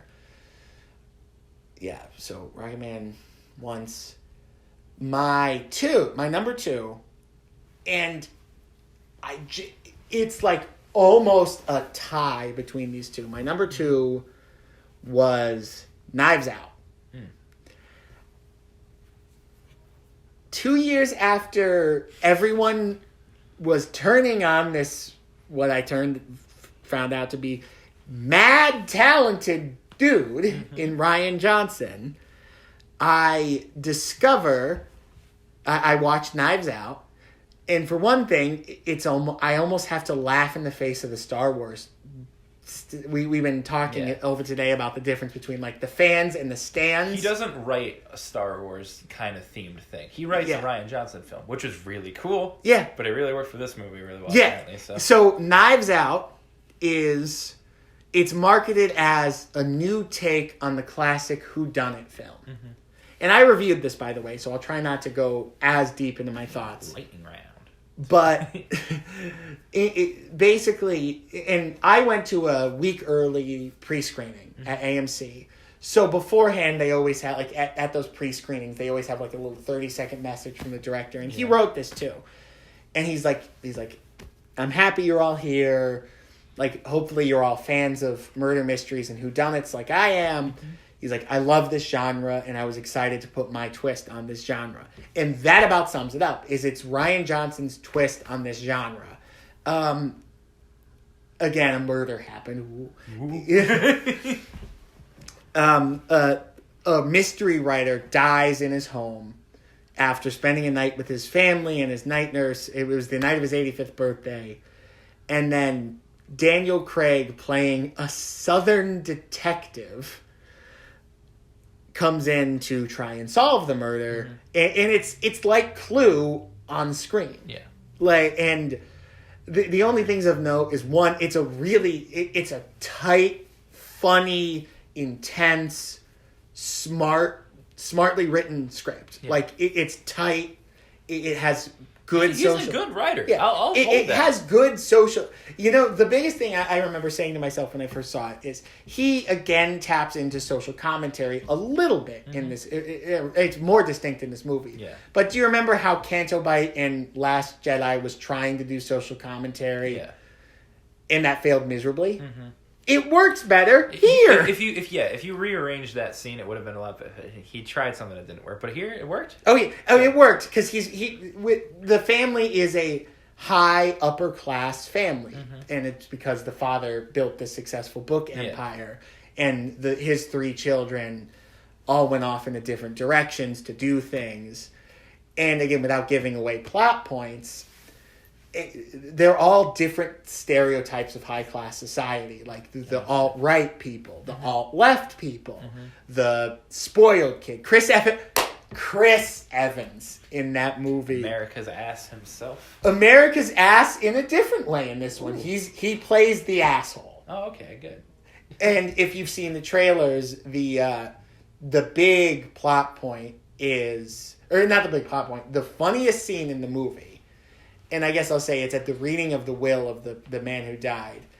He's arguing because everybody in the family hates him. And it's in the trailer, and it's so goddamn funny.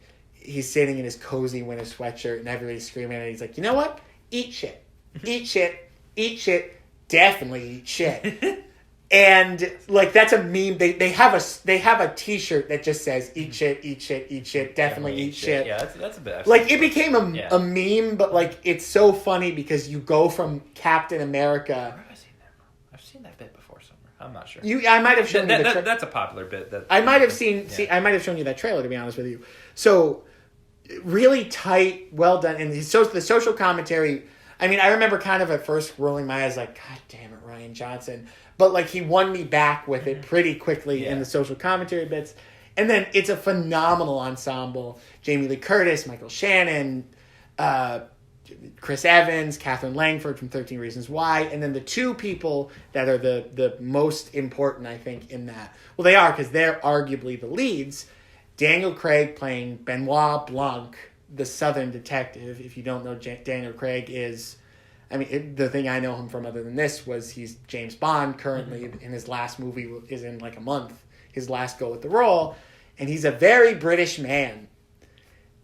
He's an old British man playing an old school Southern detective. Love that. And because also Rian Johnson, as well as writing a loving, good murder mystery, is also kind of poking fun at the genre. So he's the stereotype. Yeah, exactly. Like, he has stupid metaphors. My favorite bit in it is he's driving with the night nurse, played by Ana de Armas, who I'll talk about next. And he's driving with the night nurse, and he goes like, if this mystery is a donut, there is a hole at the center of the donut. But the problem is, in the donut's hole is another hole that we're missing. Like, it's some shit like that in a southern accent. He's hamming it up. Yeah, but it's deliberate. It's supposed to. He's like, deliberately like doing it as insane as possible, and you're laughing your ass off, especially if you know Daniel Craig as an actor. It's like, this is amazing. Mm-hmm. Like, he's giving having so much fun. Oh yeah, you can tell he was having a blast with the role. And then the only other one that I want to mention is Ana de Armas. She plays the author's like night nurse and an immigrant. Important for the social commentary, but not for much else than that. I'd never seen her before. She's kind of up and coming-ish. I think she was in one of the Blade Runner movies, but that was like her only big role of recent. Yeah. Some other critics said this, but I agree 100%. She's the heart of the movie. Mm-hmm. Like, she's the innocent. She's the one poor person, quote unquote, in this high class society. Mm-hmm. And she is just terrific. It's hard to say anything other than she is amazing with the solid script Johnson gave her. Yeah. So that was my number 2. It was almost my number 1, or it had a shot at my number 1 because I saw that after I saw the movie that it is going to be my best picture of the year. Taika Waititi's Jojo Rabbit. Another one I need to see because I really want to see Taika Waititi. What, Taika Waititi playing Hitler? Yeah. What more could you maybe want? You don't want Nazi fascist Korg? What's wrong with you? So, I want to talk about pamphlets. I did an audio editorial on this, but this has to be like, I feel like I have to explain what makes it the best film of the year for me. But first I have to preface it with, I completely, 100% understand if you watch that first, any of the trailers, and say, that is distasteful, I'm not going to watch it. Fair. I don't think that's like Fair. You do have to see it to understand what I'm saying, but I won't blame anyone for being like, I am concerned and not gonna watch it because it ain't pro-Nazi. It is not pro-Nazi. If that's what you're worried about, but yeah, I get But it. I can get why people are like, we really shouldn't be making fun of one of the worst moments in human history. Yeah. I wouldn't even say it makes fun of it. No, it does. It does, but it doesn't. Yeah, it's more tongue-in-cheek. I remember when I first saw the trailer, I sent him the first trailer after I saw it, because I hadn't even heard about this movie until about a month before it came out. I watched that first trailer, my jaw's on the floor. Because I'm like... How did this get greenlit? I'm like, who greenlit this? Because it was 20th Century Fox. And I remember my first point was, so James Gunn... Exactly. I sent him the trailer and I text him along with the trailer. So James Gunn gets to, in 2010, writes a tweet about makes a joke about transgender people. I think a pedophile. Oh, it was a pedophile. It was a pedophile, like a legitimate just joke. Yeah, not even like a. And 20th Century Fox lets Taika Waititi play Hitler. Yeah, James Gunn calls his friend a pedophile. And they fire him for a year. Yeah, Taika Waititi literally plays Hitler. And we're just okay with that. I guess it's because it's Taika Waititi. Everyone because loves Korg. he was in development with that since 2012. Or maybe Disney learned, if we fired Korg. Well, the thing is that he had been in development with Fox since 2012. So this movie's been a thing in the making for a little bit. So the plot of the movie... I'm going to say just quickly the plot of the movie, and then I'm going to say why it's my film of the year. The plot of the movie is Jojo is an 11-year-old in Nazi Germany. I think in the movie it's based in Berlin, and as every 11-year-old was during World War II, he joins the Hitler Youth, and he is, as they all were, brainwashed into thinking Jews are bad. All the stereotypical Nazi propaganda. The movie opens with him at like a Hitler Youth retreat weekend, where the movie opens with, because I remember reading about this. The first scene in the movie is he's going out to go to this Hitler Youth weekend, and it's just the guy, and it's just the actor whose name I forget, and Taika Waititi is Hitler, and there's a whole scene, because he it's not actual Hitler. Taika Waititi is playing the character Jojo's imaginary friend who happens to be Hitler. Yeah. But he's Hitler as if imagined by a 10-year-old. Yeah, as you can Or probably 11. see from the trailer. From the trailers. Because the thing of it is he's got the mind. It's Hitler, but it's childish. Yeah, Yeah. It's like frolicky, happy-go-lucky Hitler. You know? And the first scene is like him hyping up Jojo by just shouting over and over again. He's like, "Heil me, man, Heil Hitler! Heil me, man, Heil Hitler!" And they're just screaming it back and forth. And I remember reading an article where like the writer, one of the co-writers of the film, and Taika were saying like, you know, we felt we needed to do that scene to be like, this is the movie you're in. If you're not with us, leave. Leave. It's not good. But if you can get past that, you're in for something nice. So he's a Hitler youth, but he's not like well liked in Nazi Germany, whatever. But he's brainwashed into believing what the Hitler youth believe. And then he finds that his mother is harboring a Jew in their upstairs attic. Gasp. And he has to wrestle with those two things. Again, it's done in a satirical... It's done with two different tones in the movie. Comedy can because be it's done based too.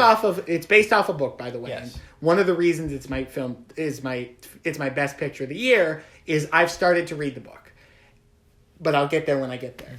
But the thing of it is it switches between being a legitimately like beautiful, kind of gritty, almost like not like war film.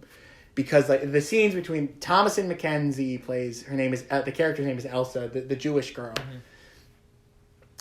and her interactions with Jojo, like it really is like the word I use is it's a beautiful look at an 11-year-old trying to wrestle with these two different problems. And that's the thing. When we talk about tone consistency, right?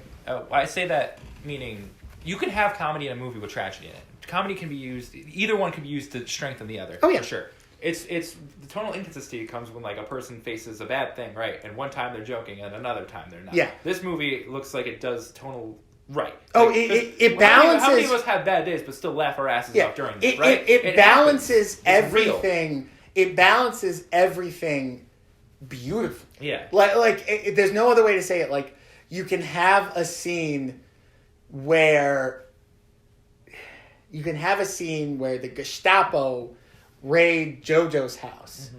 And in the scene, you're kind of like, oh, God, don't go upstairs, this, that, and the other thing.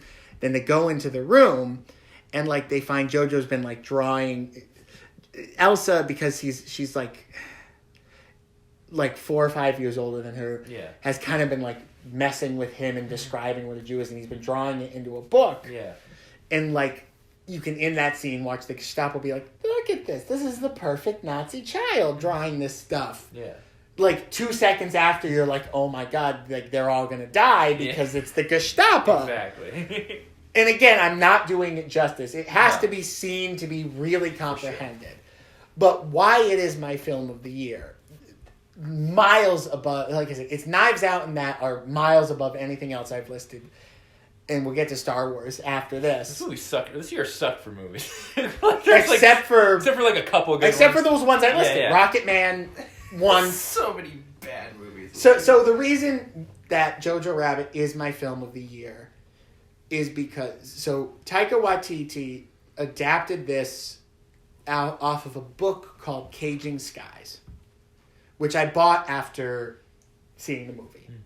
I'm about halfway through it. I got really busy towards the end of my semester and didn't finish it. I got it over this winter break. It's a hardcore drama. It's not funny. I think in the description it says it's darkly comedic. I don't get any comedic tone when reading the book at all. Yeah. It's probably like, that kind of humor where it's like, funny. It's a hard drama. And reading the production, because he has been trying to write this movie get this greenlit and do it since 2012. Yeah. And hearing him talk about, and one, observing the differences between Jojo Rabbit and Caging Skies. What do you present to the general audience, right? I think that's what he had to do. It's like, okay, how can we make this story viable to see? So the thing is, I could actually see, I talked to my mom about this, she saw it with me.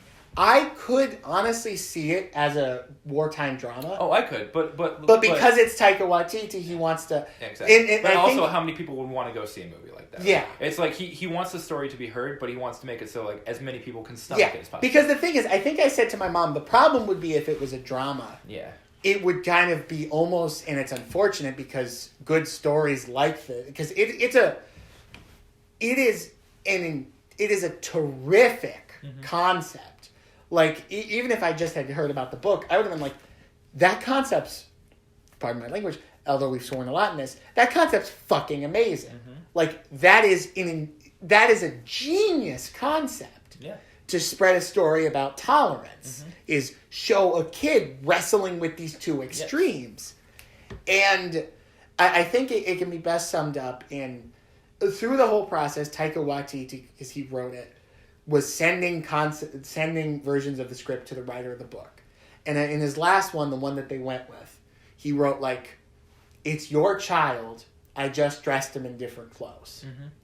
And that about sums it up. Yeah.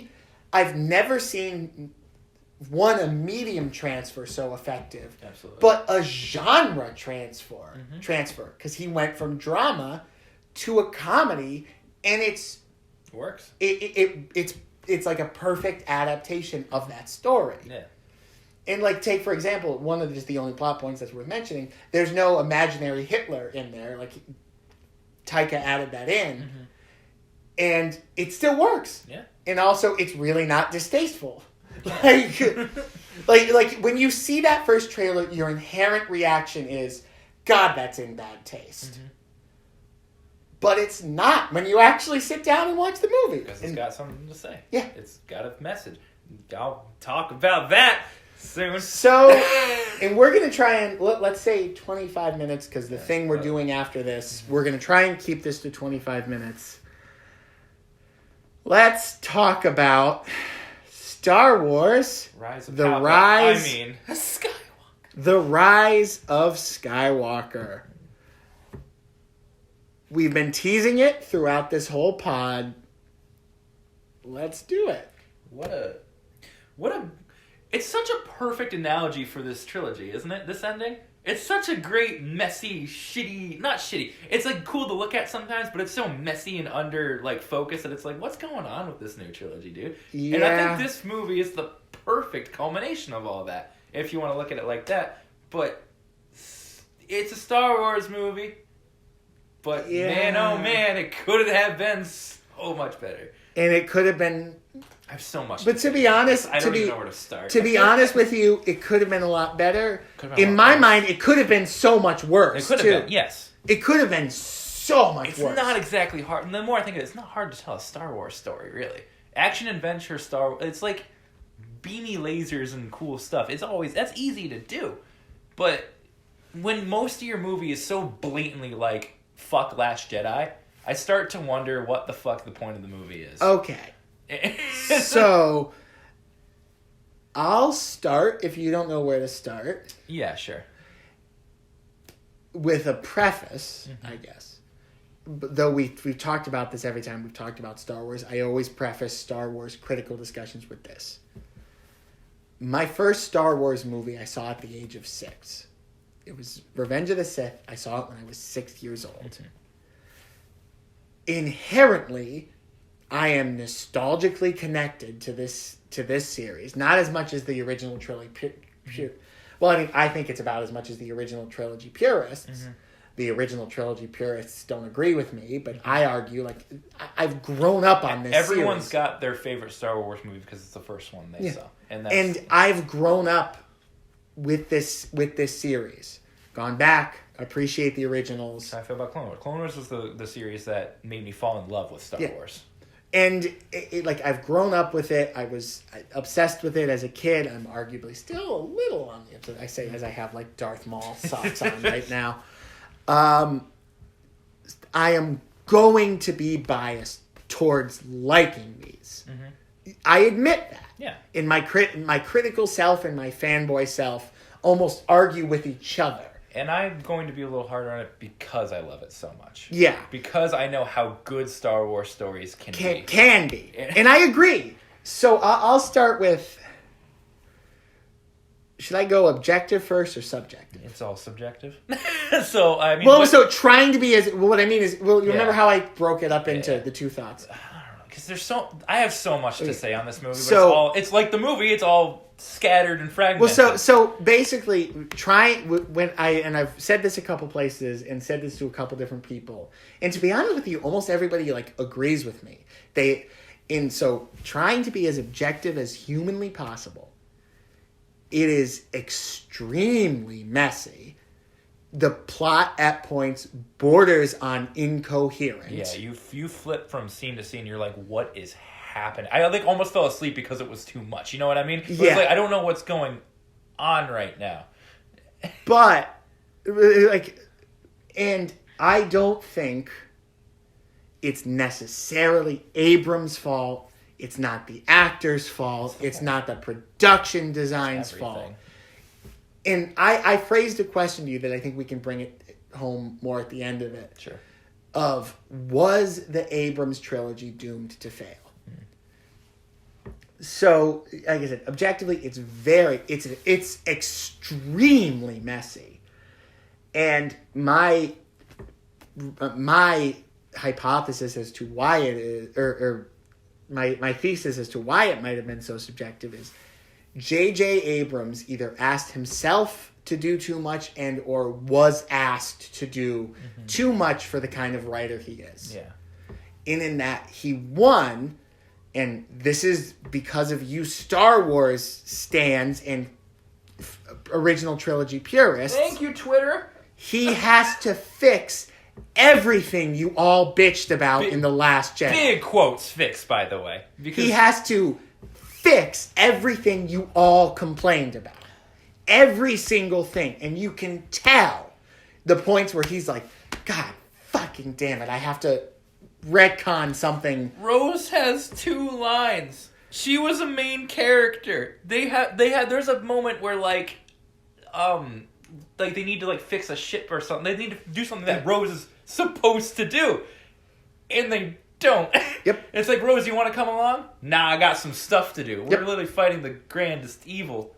But you got stuff to do. I got you. It's fine. I'm going to be interjecting like that a lot. Oh, yeah, no, that's fine. That's fine. where my thoughts are going to come in. So, number 2, he is trying to land what I have heard it referred to as the Abrams trilogy. Mm-hmm. He's trying to stick the landing for the thing that Disney most clearly put his name on. Yeah. Even more than Rian Johnson in Johnson in The Last Jedi is credited as writer, director. Mm-hmm. Abrams still produced it. Mm-hmm.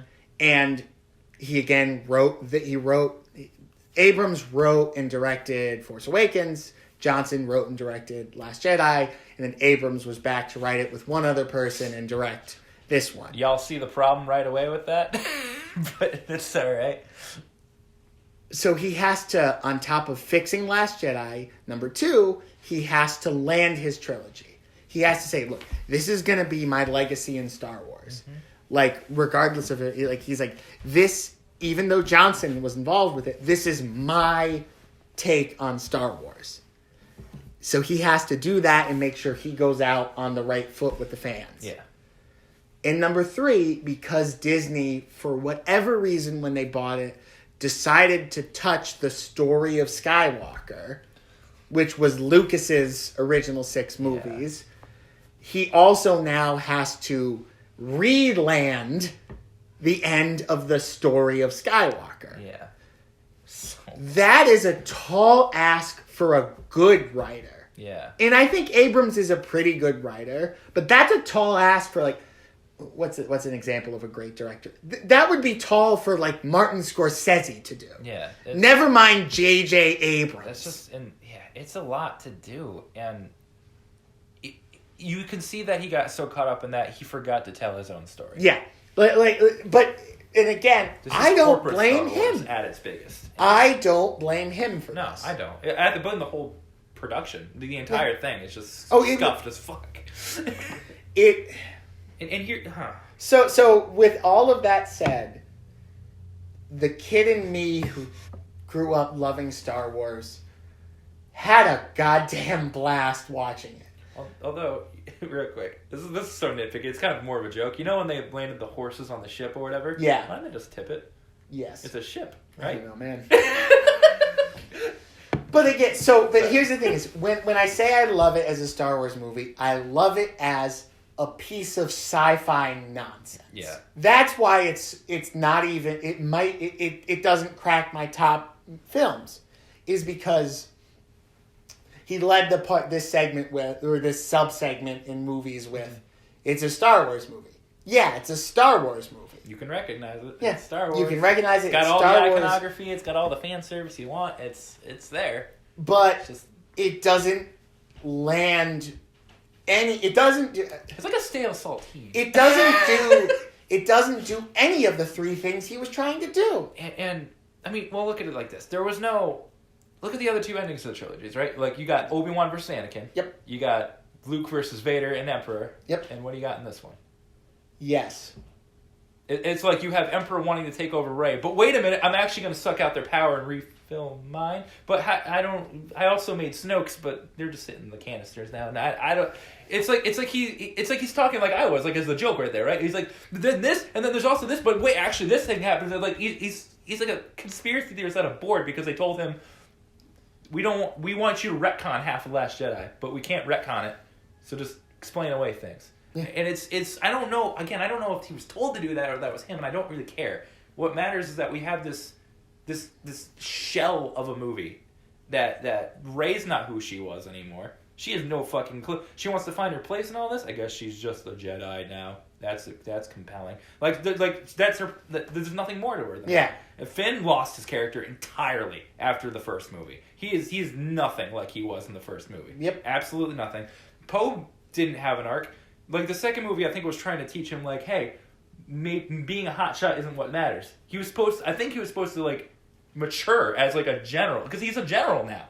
Yeah. Remember he got promoted? And I'm like, why? Because he still Leia thinks more... saw something in him? Maybe? And, okay, I know, Carrie, I know. The whole situation's tragic. But I have to reach Kylo Ren. Dies. Oh, boy. You reached me. When Han Solo was standing in front of him having a whole conversation with him. Like, I don't know, it's a lot of things. If you think about any one particular scene, and there's a lot of them, it starts to fall apart more and more if you ask the question, why?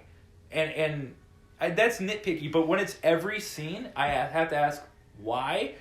It gets weird, because now, how many fake deaths did they have? Like 4. 4 fake deaths! Yep.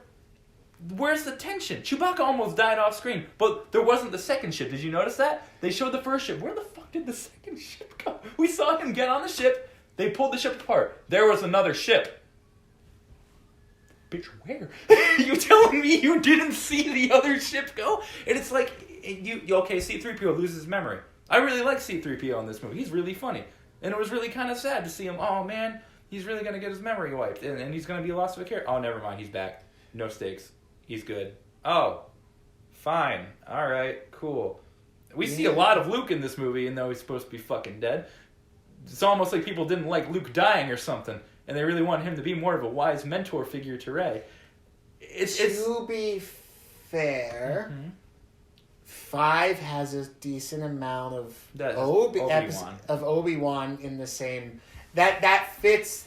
That's the only one where. By the way, everything he said, I agree with. I think it ends up just being, it's a classic guilty pleasure movie. Mm-hmm. In that, I know it doesn't make sense. Oh yeah. I know if you critically analyze it for more than 2 seconds, it's the plot twist is really the dumbest not the dumbest thing, but it's pretty close to the dumbest thing in Star Wars. A lot of people saw it coming, that Rey's and that's a Palpatine. The point. Everyone, that's like the fan answer. You're not supposed to do the fan answer. That's the laziest fucking thing you can do. But I think it was because people, and again, going back to, I blame you, Star Wars fans, stans, whatever you want to call them. I blame you for this. When Rian Johnson tried to say, she's nobody and her parents were nobody, you all were enraged because back in Force Awakens, you thought it didn't make any sense that she was so powerful so quickly. Does that make any sense? Yeah, no, that's true. And now we have this weird thing where one of her parents are Palpatine's kid, and that's a way more interesting story, but that's glossed over as fuck. Now, what the fuck? Where did Palpatine come from? The dark side leads to many abilities that some would cut. That was pretty good. Can I be honest with you? The thing is, I turned to my mom on the way home from our first viewing. I saw it twice. And I said, to be honest, because that's a direct quote from episode 3. That is a direct quote from episode 3. And I turned to her and I said, can I be honest with you? That is not even remotely what I thought he was talking about in episode 3. Yeah, fucking cloning and robo-palp. No, he was talking, because Palpatine was immortal in a way. He was very old. Yes. He's super, so I think that's what he was talking about. Like the Force lightning, the weird eyes, because that's what you do when you got super dark powers and stuff like that. I think it's like, you can definitely tell it's so shoehorned. A lot of things in this movie are very, very, very forced and shoehorned, and that doesn't feel good. And today, apparently, some wacko Twitter Star Wars stans started doing hashtag release the Abrams cut. Which doesn't even make sense. Which very similarly to, if you remember Justice League, there's a big movement for release the Snyder cut, which has been confirmed to be real. Yeah, that is an actual, that exists. But the thing with what I've read about the Abrams cut is there's over 3 hours of footage of other plot points. But I'm like, but that's, and again, I think 3 hours of footage. We can say this as people who understand filmmaking to some extent. That's probably raw footage. Yeah, that's probably not a cut. Yeah. That's stuff that somebody in the edit bay was like, all right, we don't need all this. This is a dead space. It's not like dialogue, or it might be throwaway lines. It might be reshoots. It might be like, oh, we didn't do this scene right. Let's do this scene again. Yeah. There's a whole bunch of stuff it could be. It's not a different. Snyder himself said there's a different movie out there that's Justice League. I don't think it would be any better, but it's a different shot, different takes, different scenes that might give more context to something. Nothing was said about this. Yeah. It's just it's angry fans because what is it? What has it been, a month?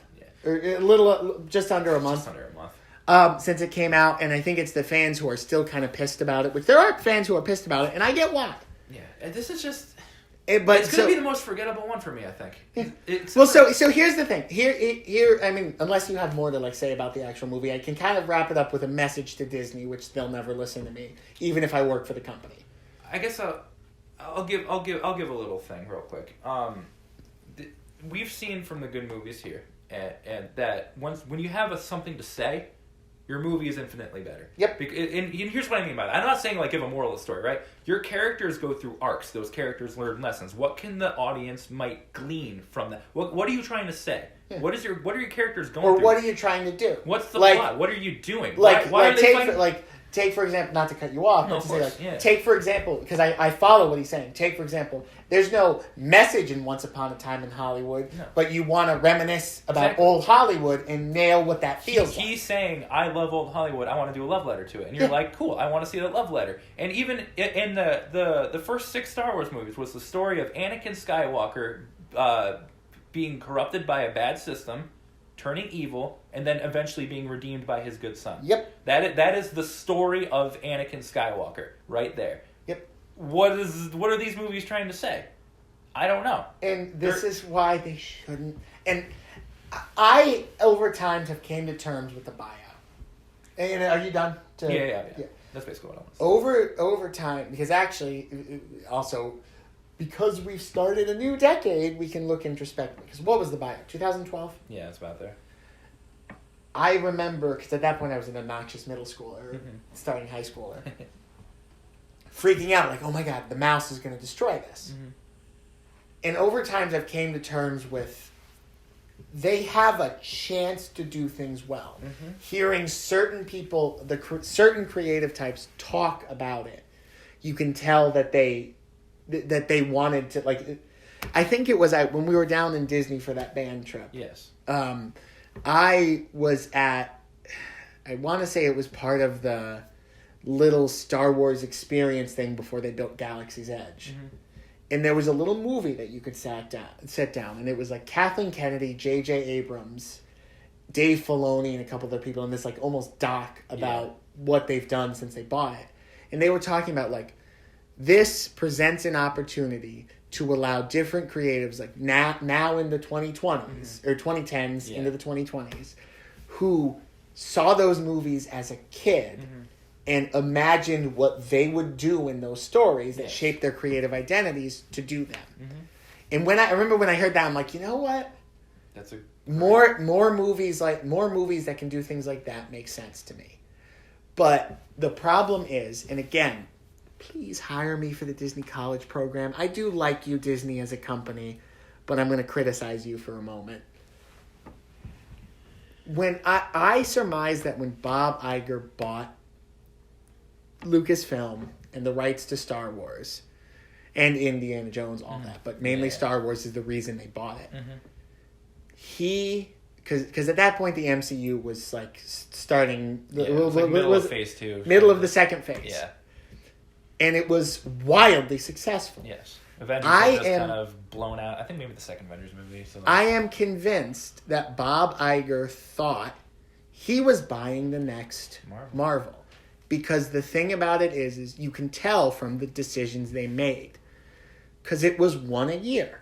It went, 2015 was Force Awakens. 16 gave us Rogue One. 17 was Last Jedi. 18 was Solo. 19 was this. Compare, and if you've seen the movies, it was a packed house that just when you saw the Lucasfilm logo, everybody went nuts. Yeah. And then when you got to episode 9, it was a pretty packed screen. No cheers. Some applause at the start of the film. The end of the movie, by the end of the movie, it's kind of like silent. You left almost numb to the experience. And what's the difference? What is the, and I guess, and it's a hypothetical question, what's the difference between the two? Time. We hadn't seen a Star Wars movie in 10 years when The Force Awakens came out. It had been 10 years since a real one. Clone Wars, obviously. Yeah. Since a real Star Wars movie was on the big screen. It was able to stew. We were able to think, able to grow as people, and then return to something we love so much. You can't inundate us with this. Let time stew. And that's my message to Disney over this is, you have this franchise. They've announced at least 2 years before they try another one. Yeah. My final thought on that is, let it stew, let it develop, let there be an impact, because that's when this series is most effective, is when we have a chance to miss it. It's not like Marvel where you can just inundate us over and over again. I think they should have focused on extra content, like the non-movie stuff more than that, because like that stuff I can binge a lot because that's easy and it's a lot of smaller stuff you can go to. But I think big movie releases for sure need time. Agreed. All right, so that is going to wrap it up for our end of the year podcast. God damn, this was long. Yeah. I think we cracked 2 hours on this one. We're not going to make it. You might have to shave a little. Yeah, bit. I'll edit some stuff. But yeah, thanks for listening. Here's to 2020 being better for movies and gaming. Yeah, for real. Alrighty, thanks guys.